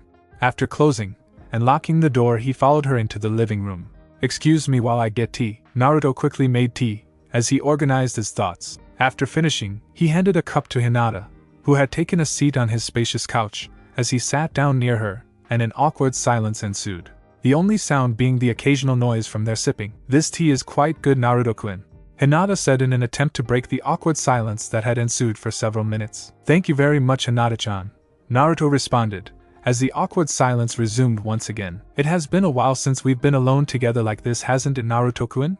Hinata finally said. "It really has been. I remember the last time we were alone like this was your 9th birthday when you told me to stay by your side all day." Naruto softly chuckled. "I wanted to spend more time with you. Is that wrong?" Hinata responded, as she looked away, remembering how spoiled she acted in doing that. "It was odd seeing you so aggressive though. I think that the only times I really saw you being so pushy was when we were children, and you would scold me if I took a bath at your home without you," Naruto said, as he chuckled at the memory of a younger, pouting Hinata. "I was a child at the time," Hinata exclaimed, as she blushed cherry red at the memories. "True. So Hinata-chan, is there a reason for such a late-night visit?" Naruto said, as he finally broached the subject of why she was here. "To show you my resolve," Hinata said after taking a deep breath to muster all her courage, and be calm enough not to stutter. "Your resolve?" Naruto was confused, as he saw Hinata put her tea on a nearby table, and then stand before him. For several moments she stared into his eyes before she, in a single fluid movement, removed her kimono, and threw it to the side. Flashback and there you go, Kurama finished, as she giggled perversely. The memories of the previous night would be very useful to her for quite some time. Now if only Naruto would add much more for her viewing pleasure. "Oh, before I forget, I made sure you shot blanks. You having kids right now would cut into the amount of action you'd be able to get." "Ah, thank you for that, and the explanation," Naruto thought with eerie calm, as he quietly and gently removed himself from Hinata, who had whimpered in her sleep from the loss of warmth and contact. He then put on a robe, and walked slowly to his kitchen where he made himself a cup of coffee, and then sat down. After a few slow sips of the scalding hot liquid, Naruto had finally managed to put his thoughts in order. "Holy fucking shit! I slept with Hinata," he eloquently yelled before covering his mouth, and worriedly listening in case he had awoken Hinata with his exclamation. "I know! Took you long enough. Damn, I was starting to wonder if it would take one of the more Randy Kunoichi raping you," Kurama joyfully responded. "But what do I do now? You are hot. Nude. Girl. In your bed. What else would you do? Well, I guess she's a woman now after what you two did last night. Well, better to be hanged as a wolf than a sheep, I suppose," Naruto thought, as a perverse grin found itself on his face. Kurama was so happy with his decision she had even neglected to correct his mistake in the phrase used. As Naruto started making his way back towards his room to taste some afternoon delights, a knock was heard at his door. Becoming a bit annoyed with whoever was knocking at his door at such an inopportune moment, Naruto went and opened his door only to come face to face with a group of people he did not want to encounter. "Hello Nijiko-chan, Kurenai-san, Kira-chan, and Shino-chan," Naruto nervously said to Hinata's Kunoichi team +1. "Hello Naruto-kun/san," was said by all. Although the moment Naruto had opened the door, Shino and Kira found themselves becoming insanely aroused from the smell of musk wafting off Naruto. Their enhanced senses were overloaded in seconds, as they could barely think from the lust starting to cloud their vision. Luckily for Naruto, this caused them to miss the smell of Hinata that was also within the odor. While Kurenai and Nijiko themselves were also becoming intensely aroused, they were able to continue the conversation. "Naruto-san, Hinata did not show up for team training this morning. Have you seen her?" Kurenai said, as she cut to the chase on why they were there. If she didn't hurry, she feared her students would try to have their way with Naruto if she interpreted their body language correctly. "Hinata-chan? Unfortunately, I have not seen her since last night," Naruto responded, as he valiantly fought to keep his cool under these circumstances. "I see. Well, sorry for disturbing you," Kurenai started before being interrupted. "Naruto-kun? Where'd you go?" Everyone froze, as the voice of a dazed and still half asleep Hinata filled the air. "Well then, I wish you all luck on your search.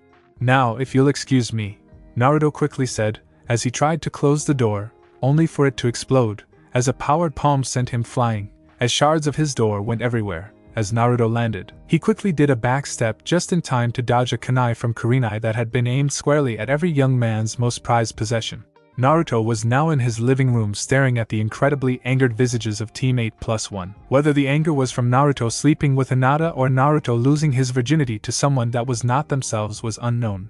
This was the scene Hinata, dressed only in a large t-shirt of Naruto's she had found, walked into. "Why are all of you attacking Naruto-kun?"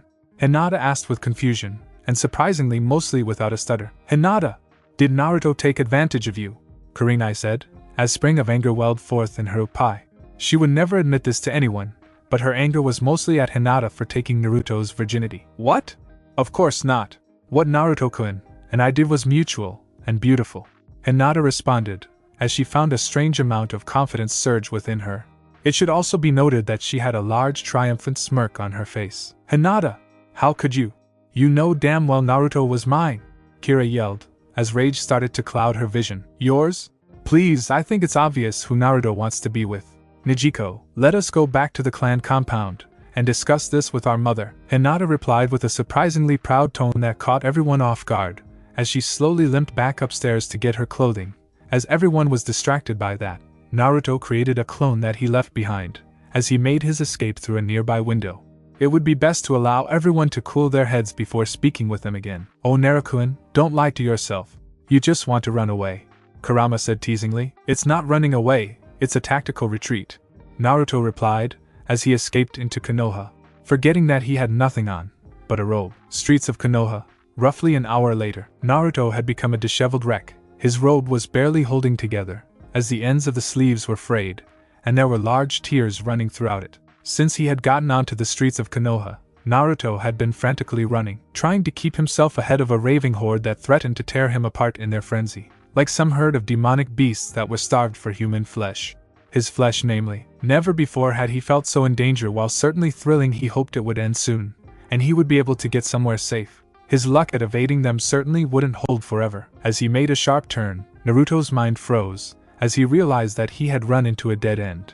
Naruto felt dread explode in his chest, as he heard the horde arrive mere seconds after him. He was trapped like a rat, and unfortunately his end would more than likely not be swift. Deciding to face his end with a measure of dignity, Naruto took a deep breath, straightened his back, and slowly turned around with a proud and fearless look on his face. What he saw would provide the fuel for his future nightmares, as the horde in front of him was composed entirely of a breed of monster he would never want to face alone, fangirls. They were in all shapes and sizes, but the mad lust in their eyes, and the frothing at the mouth in desire was the same throughout. They were garbed in a motley collection of t-shirts, shorts, jeans, skirts, and every other clothing option under the sun. The one uniting feature being his face covering their clothes along with exclamations of love written or stitched on them, as well. "Let's stop this chase, Naruto-sama. We are only here to love you. Now come along. We have so much love to give, and so little time," one of the bolder fangirls said, as she took a step forward that was soon mirrored by her comrades. Naruto looked to his sides only to see fangirls lining the roofs of the buildings surrounding him. "While I appreciate the offer, I must decline. As you can see, I look frightened, and must go home by myself," Naruto said in a desperate attempt to get free. His calm facade wouldn't hold out for much longer at this rate. "Don't worry, Naruto-sama. I know that I and my comrades are perfectly fine with how you look.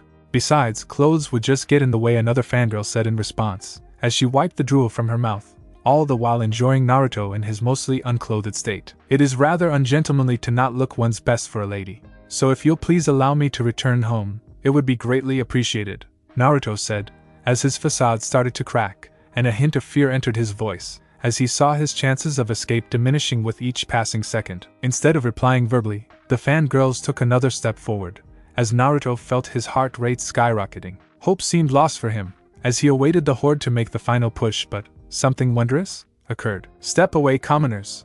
it roared, as Asahi Hyuga jumped from the now cleared roof of one of the buildings, and landed next to Naruto.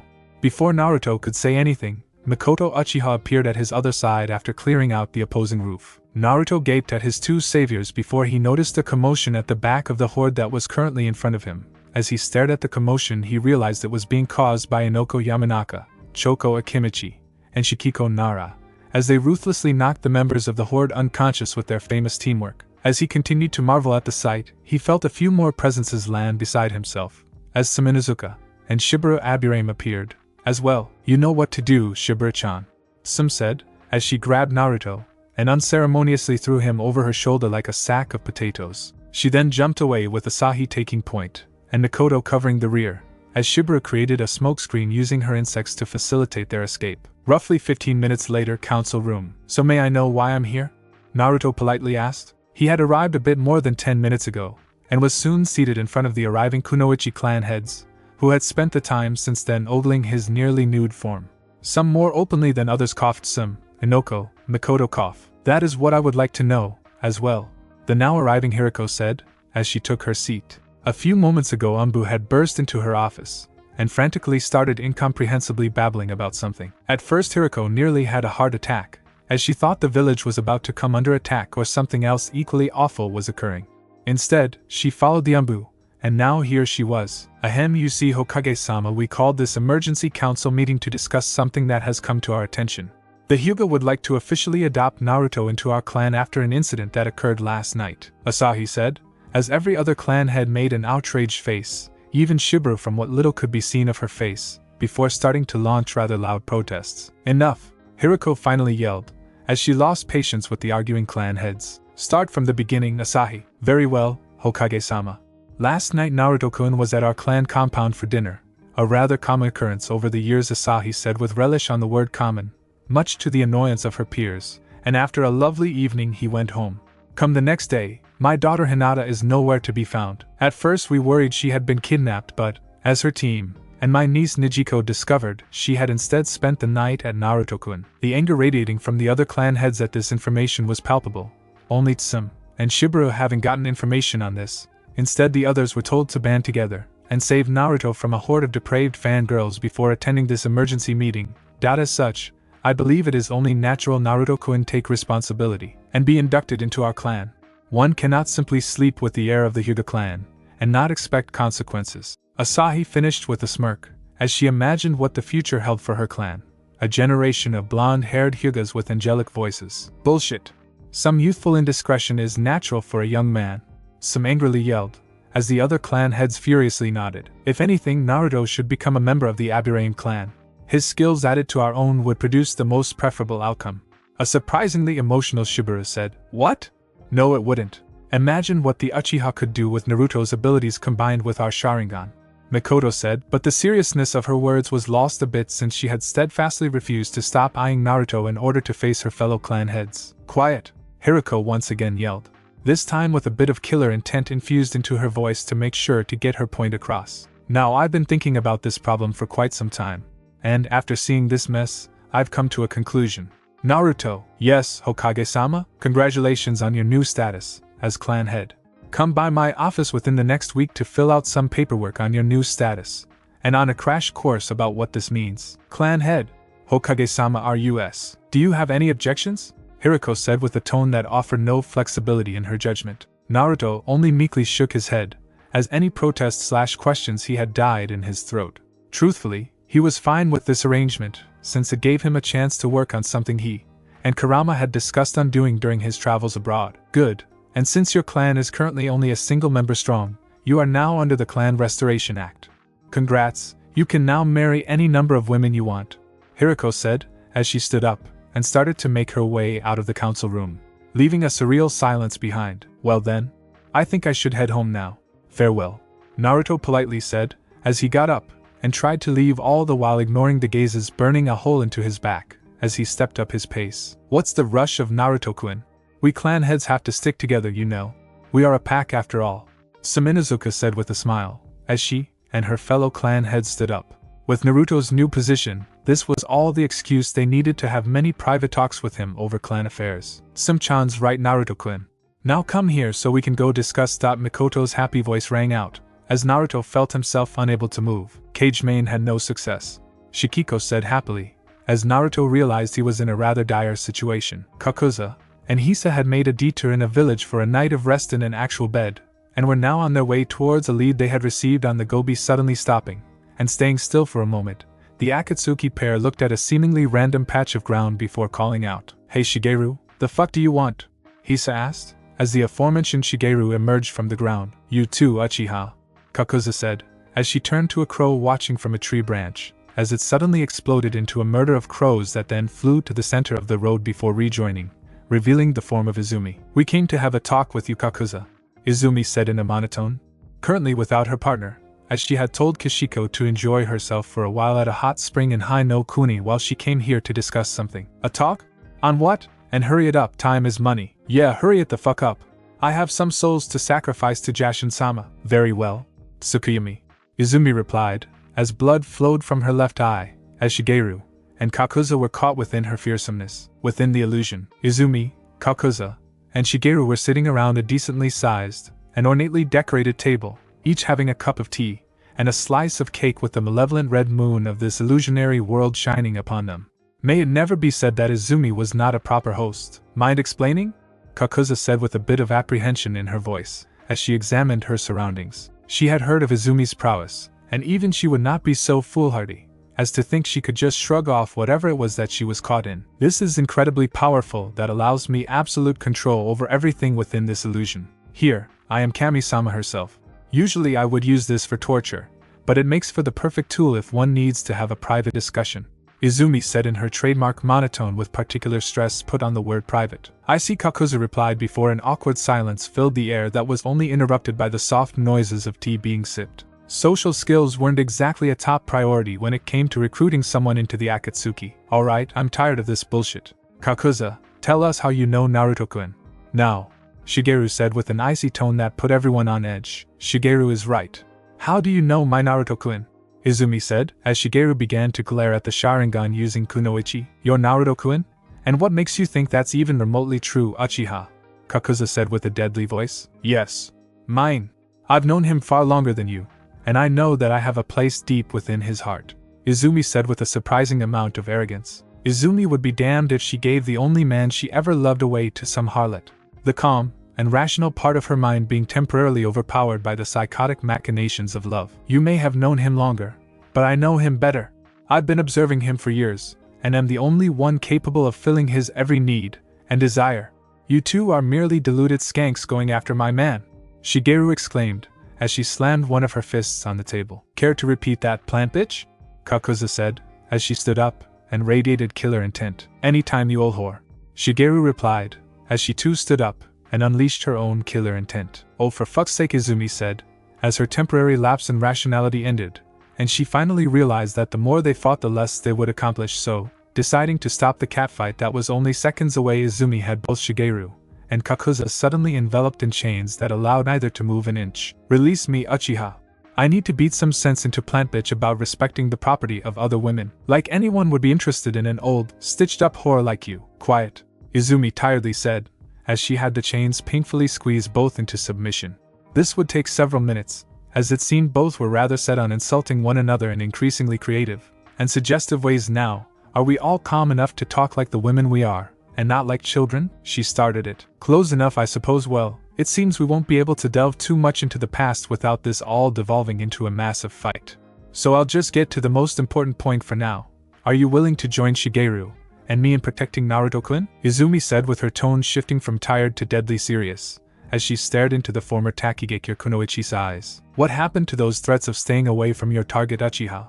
Kakuza sneered, as she remembered that rather heated conversation. "I had to rethink my approach when Shigeru sought me out and informed me that everything was not as it seemed with Leader-sama," Izumi said after biting back the retort she wished she could have made. "I'll work with you and the plant bitch, but I want all the details, you know. We can settle who gets Naruto-kun after we've made sure no harm comes to him," Kakuza said after some thought. If whatever this new information was had managed to unsettle someone like Izumi, then it must be serious indeed. And hopefully through this rather distasteful alliance, Kakuza might find weaknesses to exploit in the inevitable fight against the plant bitch and the Uchiha. "Very well, Hordal. Listen closely because I won't be repeating myself," Shigeru said, as she delivered the information that had convinced Izumi into working with others. Kakuza would have what she knew of history rewritten that day. Back in the real world, a second after casting the illusion. "Hey, Uchiha! The fuck is wrong with your eye?" Hisa yelled. The sight and scent of blood was making her get fidgety, and caused her excitement to rise. Unfortunately, she was not allowed to attack her comrades unless they were traitors or attacked her first. So she had to channel that pent-up energy somewhere else, in this case yelling, and probably at a brothel later on too. "Nothing to concern yourself with, Hisa. Do you now understand, Kakuza?" Izumi replied nonchalantly while wiping away the blood that flowed down her face. Yeah. You were right to come seek my help. I'll handle my end. Just make sure to do your job. Contact me if the situation changes, and I'll make sure to look for that where you said to. Let's go, Tahisa, Kakuza said, as she rudely started to walk away. Ignoring the obscene gesture Shigeru was making at her, she would be the bigger woman after all, and when Naruto was hers, she would rub it in that plant bitch's face. Konoha, Council Room. Present time.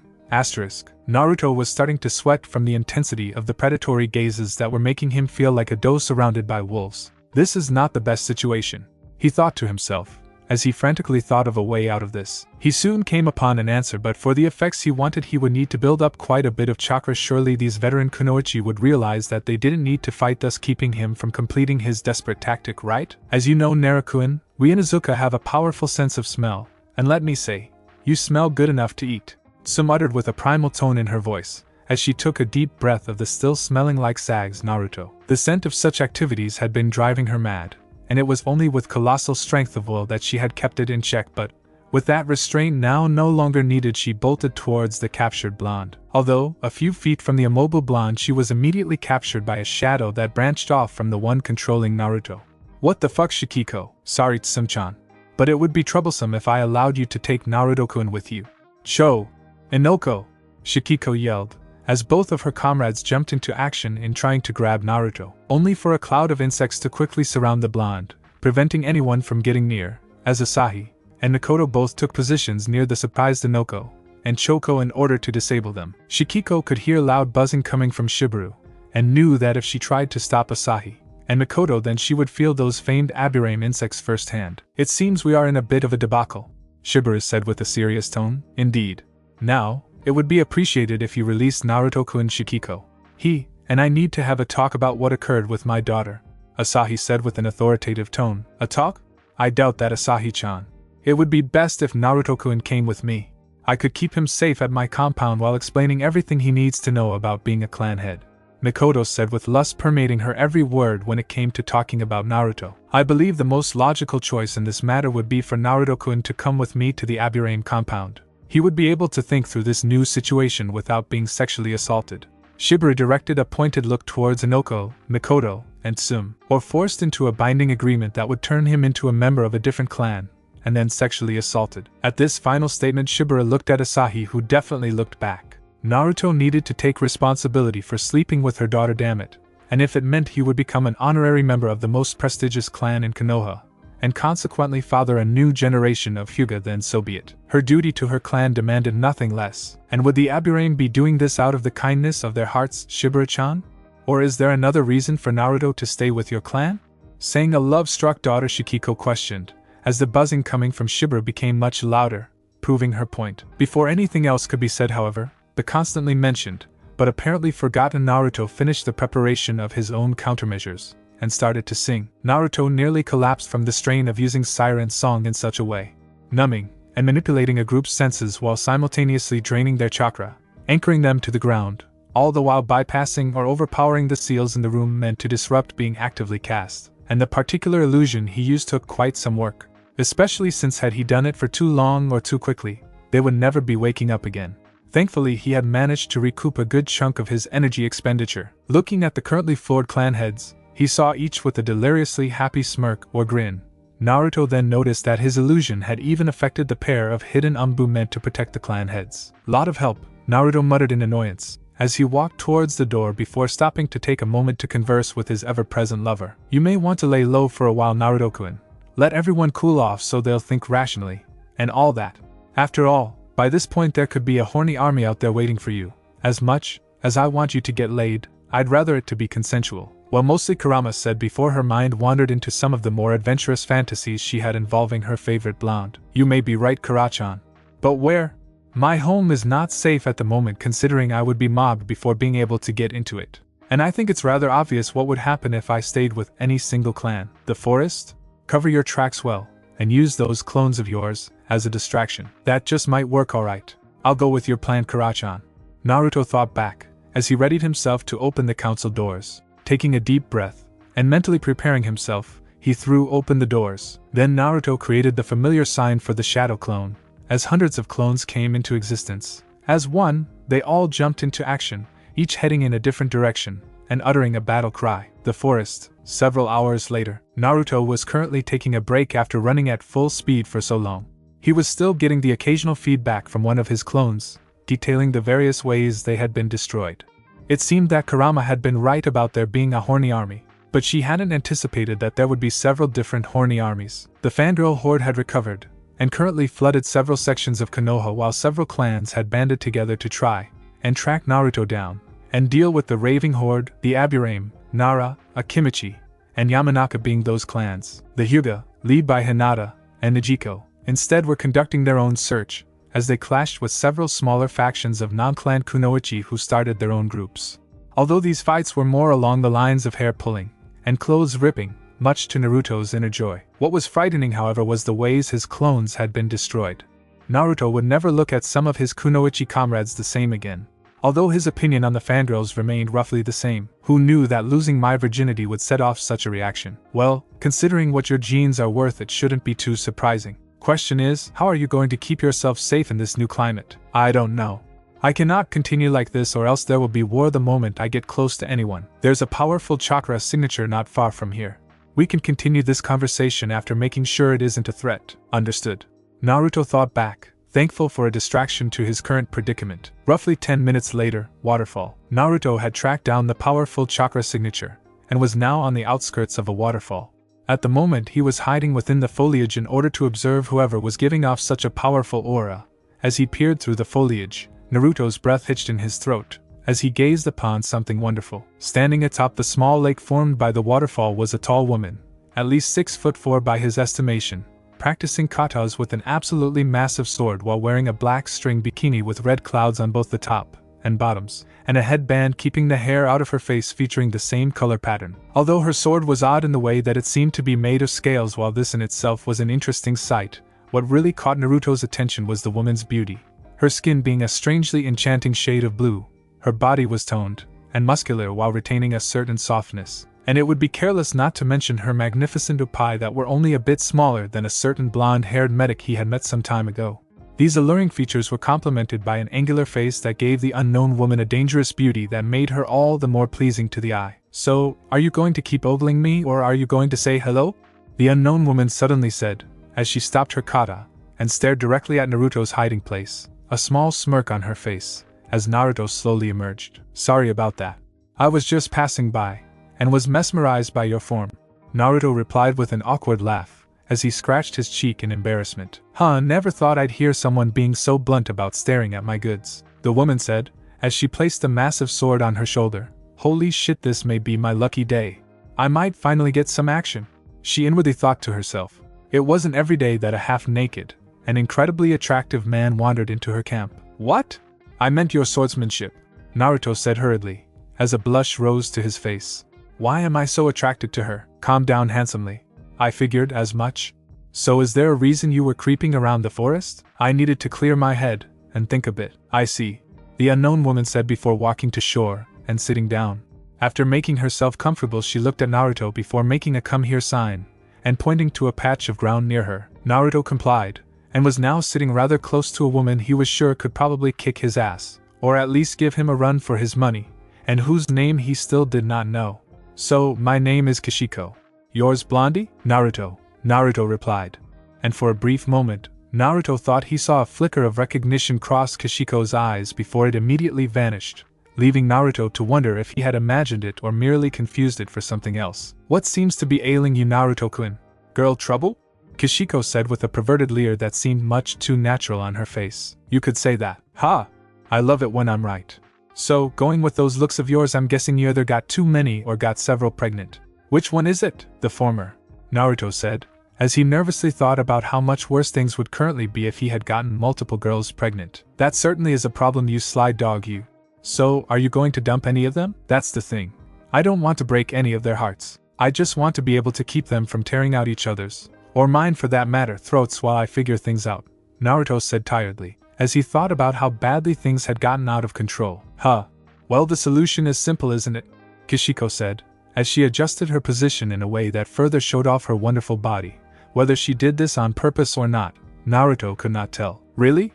What is it? Naruto asked with a hopeful gleam in his eye while a mischievous gleam showed in Kishiko's. Yeah. You need to stop being such a little bitch, Kishiko said with an all too sincere smile. Izumi was the one with the subtlety in their partnership after all. Come again?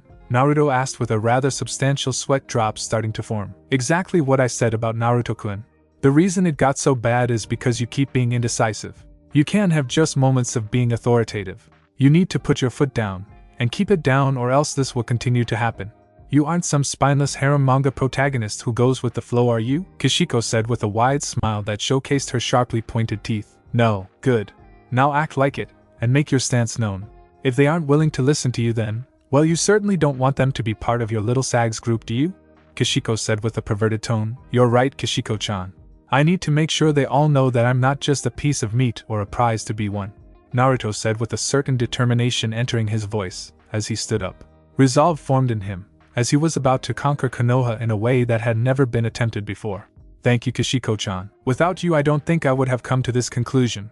Or at least I wouldn't have come to it in time to avoid a lot of terrible situations. If you are ever in Konoha, please seek me out so I can properly thank you, Naruto said with a warm and grateful smile gracing his face that left the normally unshakable Kishiko a hue of red she doubted she had ever been. I'm sure we will meet again soon, Naruto-kun, and I'll be holding you to that reward, Kishiko said, as she watched, ogled, Naruto leave, a new sense of confidence in his stride. Oh, and before I forget, you were ridiculously sexy while doing those katas, Naruto said, as he suddenly stopped, and gave Kishiko a perverted grin that made her quiver, and caused her heartbeat to skyrocket.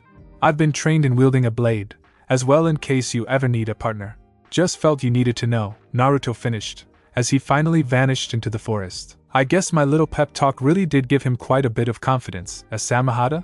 Kishiko said after taking a few moments to calm herself down. She had never been popular with either gender because of her looks, being over 6 foot, and blue tended to make others regard her a bit differently, and reputation, as ranked criminals weren't exactly popular in any good sense of the word, so being complimented like that had been quite a shock to her. The sentient sword replied to a once again blushing Kishiko. What? Of course I don't have a crush on the guy. I barely know him.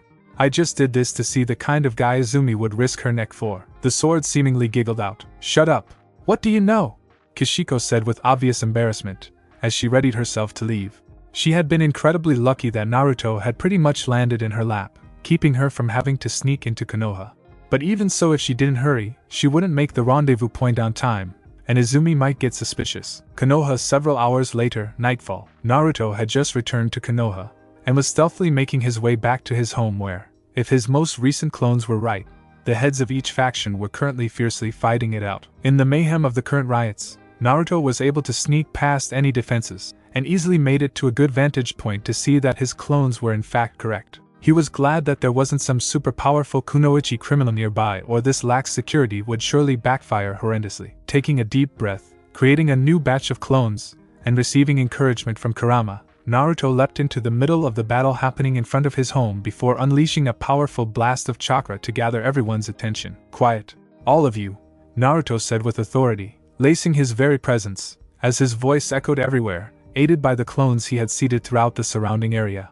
I have returned here to fix a mistake that I have caused with my incompetence. I am Naruto Uzumaki, head of the Uzumaki clan. I am not a piece of meat nor a trophy to be won and shown off. I will choose who I take, as a lover, wife, or even a casual sags friend. Now be gone, for if not you will all receive my wrath. Naruto finished with an intense feeling of anger in his voice, as he blasted killer intent towards everyone, aided by Kurama, who was adding some of her own for a better effect. The result was immediate, as the surrounding area soon cleared, as terrified kunoichi and fangirls fled en masse in order to avoid the wrath of Naruto. After several minutes, Naruto was left alone, having stopped the massive riots that had plagued Konoha for hours with merely the mention of his wrath and the strength of his will.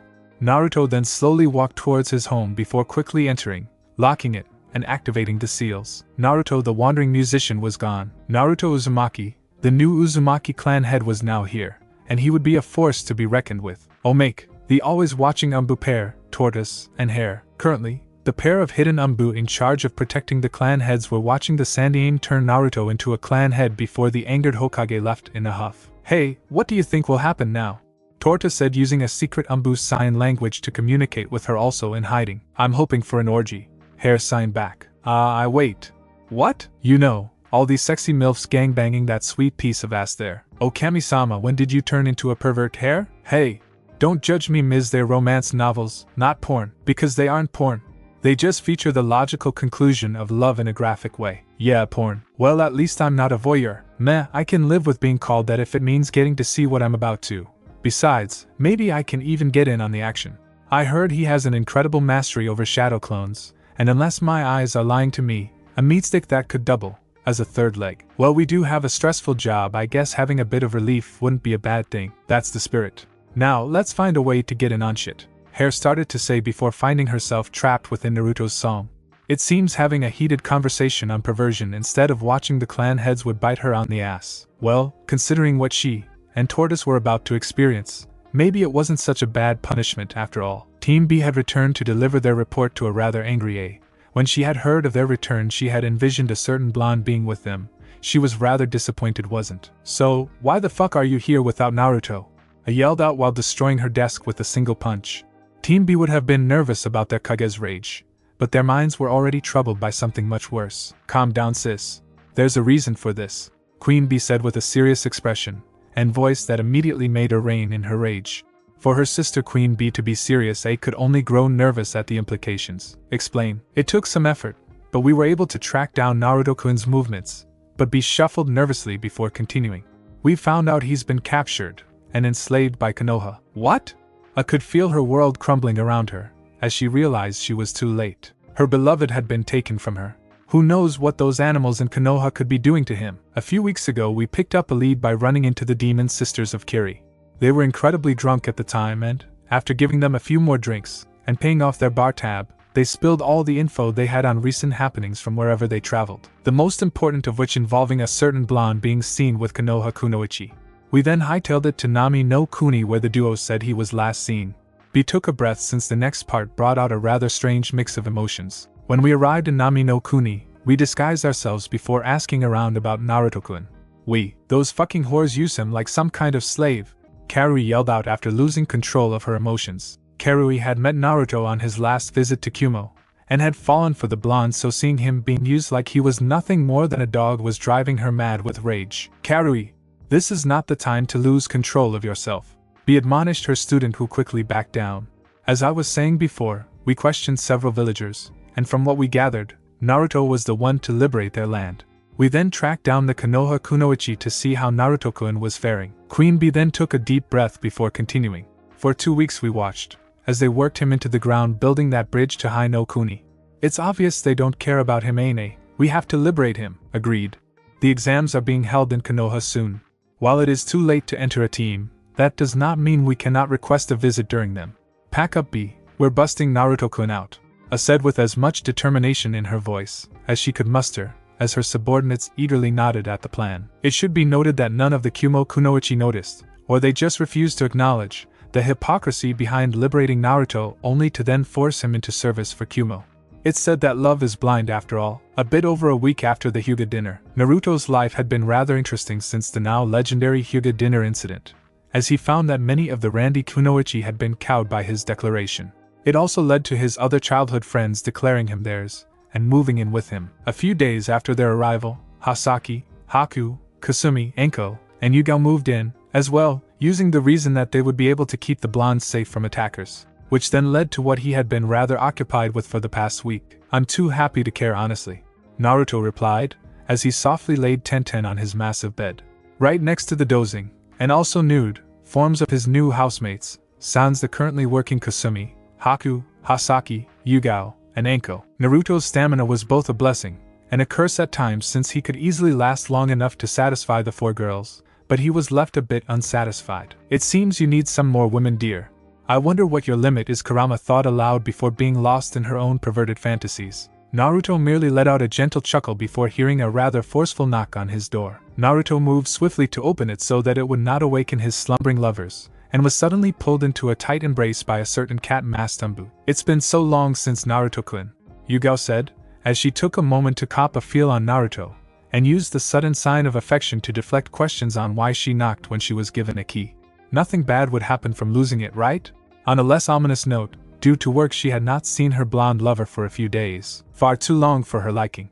and for the liking of her libido. But unfortunately there was still work to be done.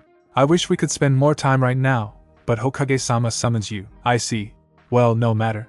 I'll get this done quickly before making up for lost time, Naruto replied, as he tightly gripped Yugao's behind, and had a lustful twinkle in his eyes, as he felt a pleasurable shudder run through his lover.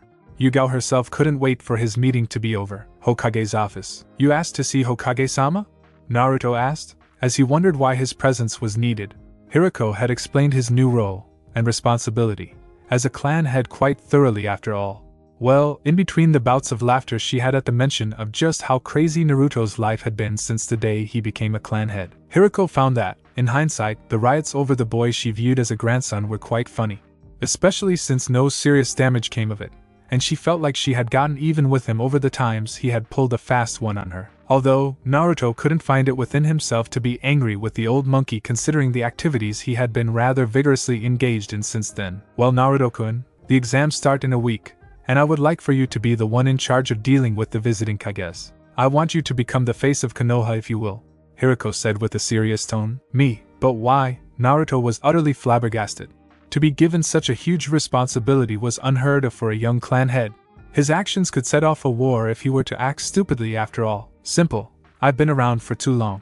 I've survived, and fought in 3 Kunoichi world wars, and in that time I've made more enemies than I can count. All this bad blood has made communicating with my fellow Kages rather difficult. So in order to avoid this, I'm going to make use of a fresh face not tainted by such a reputation. Your face to be specific. You are the only one that I know can handle this, Hirako said with a sagely tone that left Naruto in awe of her wisdom. Unknown to him, she had gone into a momentary panic when she received formal requests from previously hostile villages about entering the exams this year, and wondered how she could most effectively deal with this. She then realized she had the perfect person for this job. I'm honored, Hokage-sama, and I am ready to accept. What will be my duties? Naruto said with pride, as he thought about how much his surrogate grandmother trusted him. It isn't overly complicated. You'll be the foreign Kage's main contact here, so make sure they're comfortable. Answer questions they have. Just show them a good time, really. Be your usual charming self, Hirako said, as she looked away for a moment, and shuffled papers on her desk. What do you define as a good time, Hokage-sama? Naruto asked, as he felt a sense of déjà vu when listening to the description of his duties, and at Hirako seemingly avoiding his gaze. Say, taking them out to dinner, a movie, a quiet stroll under the moonlight, maybe even a picnic, etc. Do what you must to make Naruto-kun happy, Hirako said, as she continued to look away slightly. Shit. He may find out the hidden meaning. Hokage-sama, are you pimping me out? Naruto asked, as he finally realized why he was having a sense of déjà vu. During his travels he had almost been tricked into joining a brothel that specialized in renting out their workers for long stretches of time. In fact, Hirako's explanation was eerily similar to the one he received from the woman trying to recruit him. That's such a harsh way of putting it in, Naruto-kun. That isn't a denial, Naruto protested, as Kurama finally lost it, and could not contain her laughter. When did my sweet, innocent Naruto-chan become such a harlot? The question, as her laughter nearly drowned out the conversation. Think of it as furthering your path as an entertainer, Hirako calmly said, as she saw Naruto adopt a thinking face, after making a serious effort to ignore Kurama's ongoing laughter. I hope you realize that if I'm going to be a whore, I'm going to be a very expensive whore, Naruto said after seriously thinking about it. If he went through with this, he could earn the favor of several Kages quickly, and that would certainly help him towards achieving a certain goal. Excellent. They should arrive in a few weeks, so be prepared. I would also like to ask if you would want to proctor the first exam, Hirako said with an internal sigh of relief. Dare I ask why? Well, originally I wanted the tea and I had a Buki Marino to proctor it. But after thinking about it I realized that most kunoichi would have training against her skills. So why not throw in something or someone unexpected? I'm listening to Naruto reply with a vulpine smirk. He had seen the mischievous glint in Hirako's eyes, and he knew that whatever she had in mind would be rather fun to be a part of. A bit over a week later, Kunoichi Academy. An incredibly large group of hopefuls were currently sitting in a large classroom waiting for the first part of the exam to begin. Tensions were running high, as each kunoichi eyed her competition, and wondered what would be occurring in the first exam. For the Konoha kunoichi, however, their concerns were focused more on something much closer to their hearts: the disappearance of Naruto in the past week. Well, technically they all knew he had been sent on a secret mission, but that did nothing to allay their fears and anger at his departure. The minutes dragged on, as the kunoichi from Konoha, Suna, Aim, Oto, and even the odd team from Taki started to lose their cool. Moments before they all broke into an anxiety-fueled riot, the door opened, as a stream of Umbu Kunoichi came in, and took seats on both sides of the room, as a certain cat-masked Umbu stood at the front of the room, and addressed the hopefuls. "Hello? We will be starting the first part of the exam, as soon as the proctor arrives. You may address me as Nico," Yugao said with a professional monotone, as she was forever grateful for her mask. It hid the excited smirk for what she knew was coming. A few more tense, for the genin, minutes passed before the door opened once more to reveal the most handsome man that any of the kunoichi had ever seen. "Forgive me for being late. I had to make sure I looked my best in order to be in the presence of such lovely ladies after all," Naruto said with an extra bit of charm in his voice, as he adorned his most seductive smile that, when combined with his looks, and his incredibly well-tailored black-on-black suit, sent most of the kunoichi in the room into a fit of swooning. Well, before the lust kicked in, and made them all want to jump him, as Naruto looked at the gathered crowd, he noticed many familiar faces, and made sure to send a wink to those kunoichi he knew from other villages. "I will be your proctor for. Hey sexy, why not ditch this shithole, and let me show you what a real woman is like," yelled an AIM kunoichi with scars running down her face. Instantly the atmosphere turned frigid, as every other kunoichi turned their glare onto the now worried AIM team. "It's fine if I feed her to my sand, right?" Gaia asked her sisters, as both nodded without hesitation. This bitch needed to learn some ground rules after all. The anger of the Suna siblings was so great that they had completely missed the fact that Naruto was here, in Konoha, and apparently had something to do with the kunoichi core. "He belongs to Konoha, you skank," was yelled by a Konoha nin that was soon answered by the various protests of the kunoichi from the other hidden villages. At the rate that things were escalating at, there would be another riot, and an international incident. Naruto softly sighed, as he realized he would have to put his foot down sooner than expected. "Quiet," Naruto growled out with a fair bit of killing intent infused in his voice. The sound of his angered voice sent shivers down the spine of all who listened, and immediately quelled whatever violent thoughts the genin kunoichi were having. "Thank you." Now, as I was saying before, I was so rudely interrupted. At this, Naruto sent another blast of killing intent at the entire room in order to make sure that they knew he would not tolerate another such interruption. "I am the proctor for the first exam. My name is Naruto Uzumaki. The first exam will be a written test." The so far silent Umbu passed out the exam with extreme efficiency, as if they were incredibly eager for what was to come. "Now the rules for this test are, if you are caught cheating 5 times, you and your team are disqualified. You cannot look towards the front of the room, otherwise you and your team will be disqualified. Make any noise, say talking or a moan, and you and your team will be disqualified. Questions before we begin? No? Well then, let the exam start." Naruto finished, as a mischievous smile spread across his face. Naruto started to slowly and sensually remove his jacket, as a massive blush spread across the faces of the genin watching. It was rather obvious what Naruto was intending to do. "Heads down," the familiar cat-masked Umbu yelled, as most of the hopefuls complied, albeit with intense anger at the show they now realized they were forced to miss. Those that didn't heed Yugao's order were swiftly kicked out by her Umbu. Naruto continued to do his striptease. The Umbu were mentally thanking their captain for upping their multitasking training so they could both do their job, and burn this memory into their minds, as more and more genin found the temptation to look too much to handle. It should be noted that most of the genin kunoichi had completely forgotten about the test, and were instead simply trying to use their waning willpower to not peek. The room was swiftly being emptied, as Naruto was now clad only in his boxers, mentally debating whether he should lose them or not. Deciding that he had had his fun, and no more stripping was needed, a thought that would be swiftly refuted by any current occupant of the room had he voiced it, Naruto announced the end of the test. There were only a third of the teams left by this point anyways. "Congratulations on passing the first exam," Naruto announced to the genin kunoichi, as they all swiftly looked up, and made sure to burn Naruto's boxer-clad form into their minds. As I'm sure you've all realized, the written exam had nothing to do with passing.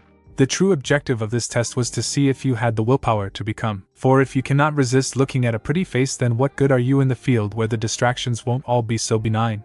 Now Naruto was interrupted in his speech by the window near him exploding rather violently. As the smoke from the explosion cleared, it revealed a rather large banner pinned to the corners of the room.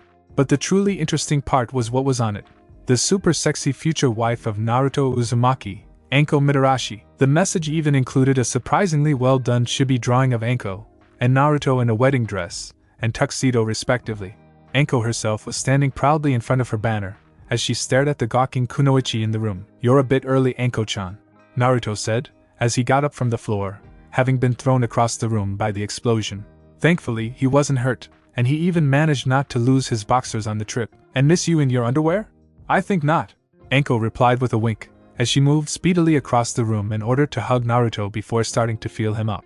This allowed the previously stunned kunoichi to snap out of their stupor, and begin sending venomous glares, and killing intent at the rather handsy snake mistress. The exam's Anko-chan, Naruto gently reminded her, as he removed himself from her grasp, much to the relief of nearly everyone in the room. Anko responded with a pout before turning back to the now incredibly angered and jealous genin hopefuls. Alright, you little shits, follow me to the next part of the exam, Anko yelled unhappily, as she ignored the window she had already broken in order to dramatically exit through the unbroken one next to it.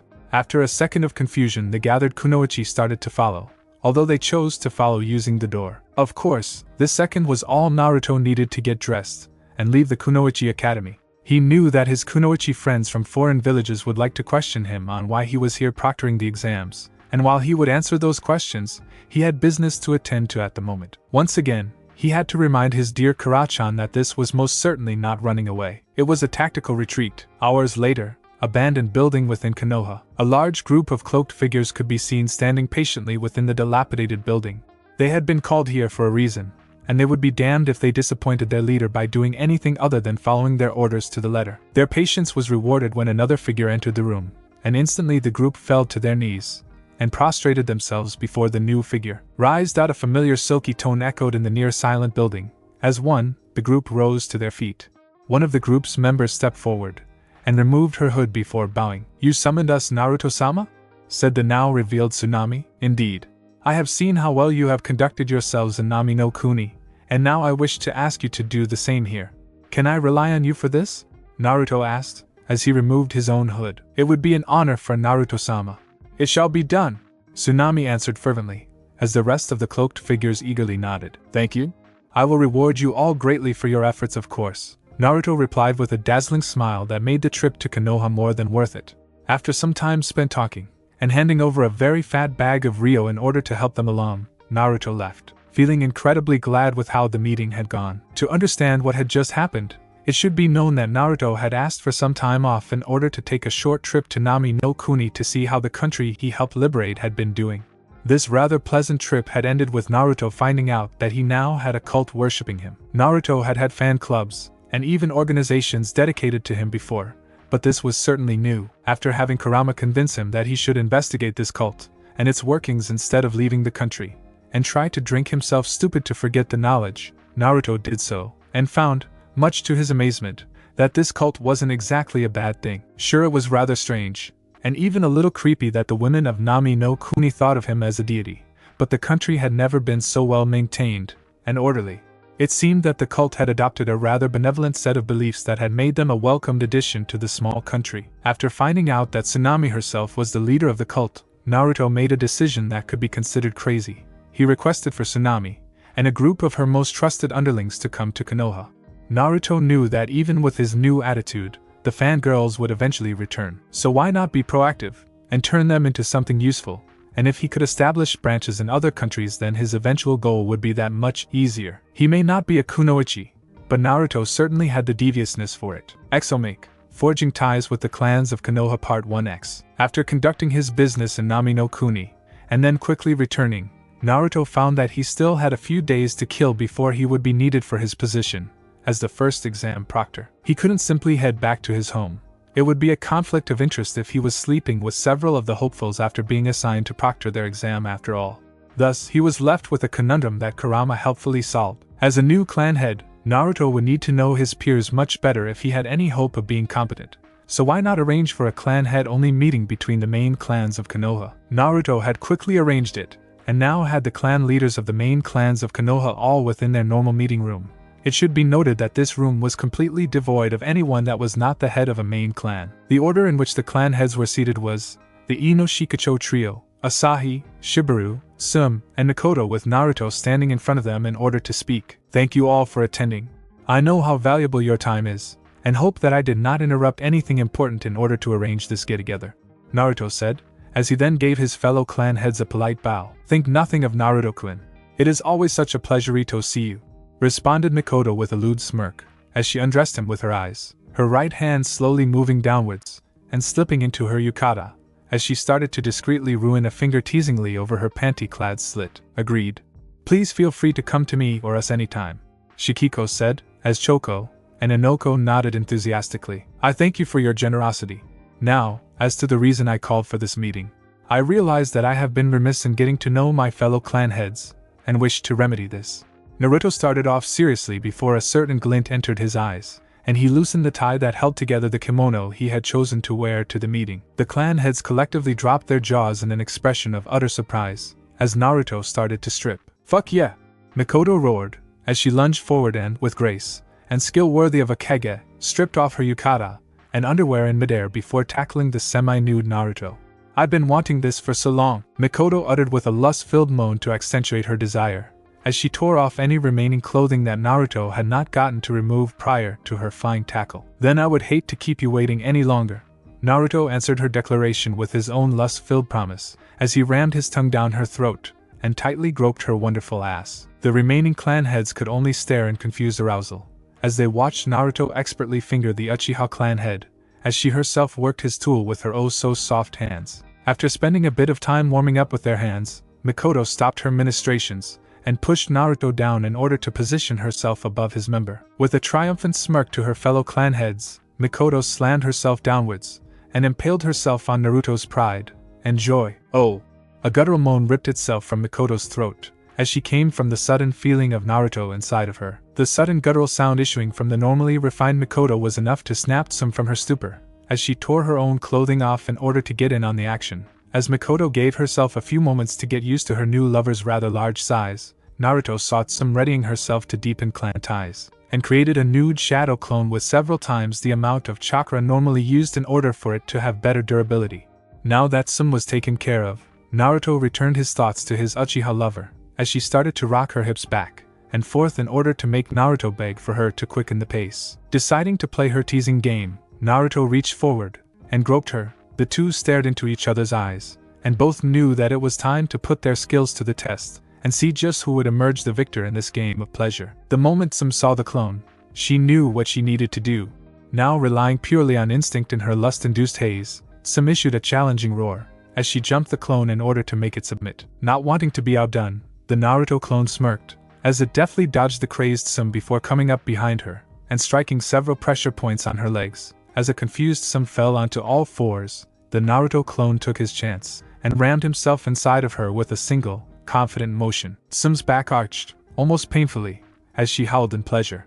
The Naruto clone made sure to take advantage of this continued lapse in her aggressiveness in order to forcefully grab her hips and begin pounding away at a punishing pace. Due to Naruto's pace and the force of his thrusts, Some found herself temporarily unable to try and wrest control away from the well-endowed blonde. While deeply enjoying the current activity, Some's instincts screamed at her to try and assert herself as the alpha in the relationship. So, after a few moments to steel herself for the attempt, Some uttered a growl and tried to turn around in order to get on top. This was quickly foiled by a harsh slap to her behind that made Some yelp in equal parts surprise, pain, and interestingly enough, pleasure. Sorry, Some-chan, but I intend to make you my bitch, the Naruto clone said with a sensual voice that demanded obedience. Some shuddered in pleasure at the tone of the clone, as the pace was doubled, and even more strength was put into each thrust. Some now found herself desperately clutching the ground, as all thought of trying to dominate was lost to the pleasure she found herself in. Though she did utter the occasional growl in order to feel the delicious sting of Naruto's hand smacking her ass. Is this really happening? A shocked Choko asked her fellow clan heads, as her eyes continued to watch Some get the pounding of her life. Only one way to find out, Inoko answered, as Shikiko was too wrapped up in watching Mikoto ride Naruto to say anything of merit. The Yamanaka clan head stood and, with well-hidden excitement, made her way towards the original Naruto. Hearing the approach of another clan head, the original Naruto created a pair of clones and sent them towards the surprised Inoko before resuming the battle of sexual wills with Mikoto. Hello Inoko-chan. One of the Naruto clones greeted the surprised clan head before drawing her into a deep, soul-searing kiss that left Inoko dazed.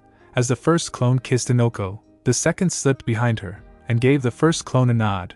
As Inoko was starting to regain her wits, she realized that one of the Naruto clones had slipped behind, and before she could question why, she found herself grabbed by strong arms and hoisted up by the clone behind her. This will be rather fun, Inoko-chan. the clone whispered into her ear before plunging his manhood into Inoko's tight ass. The deep shuddering moan that escaped Inoko's throat was suddenly interrupted by the first clone ramming his tool into Inoko's awaiting flower.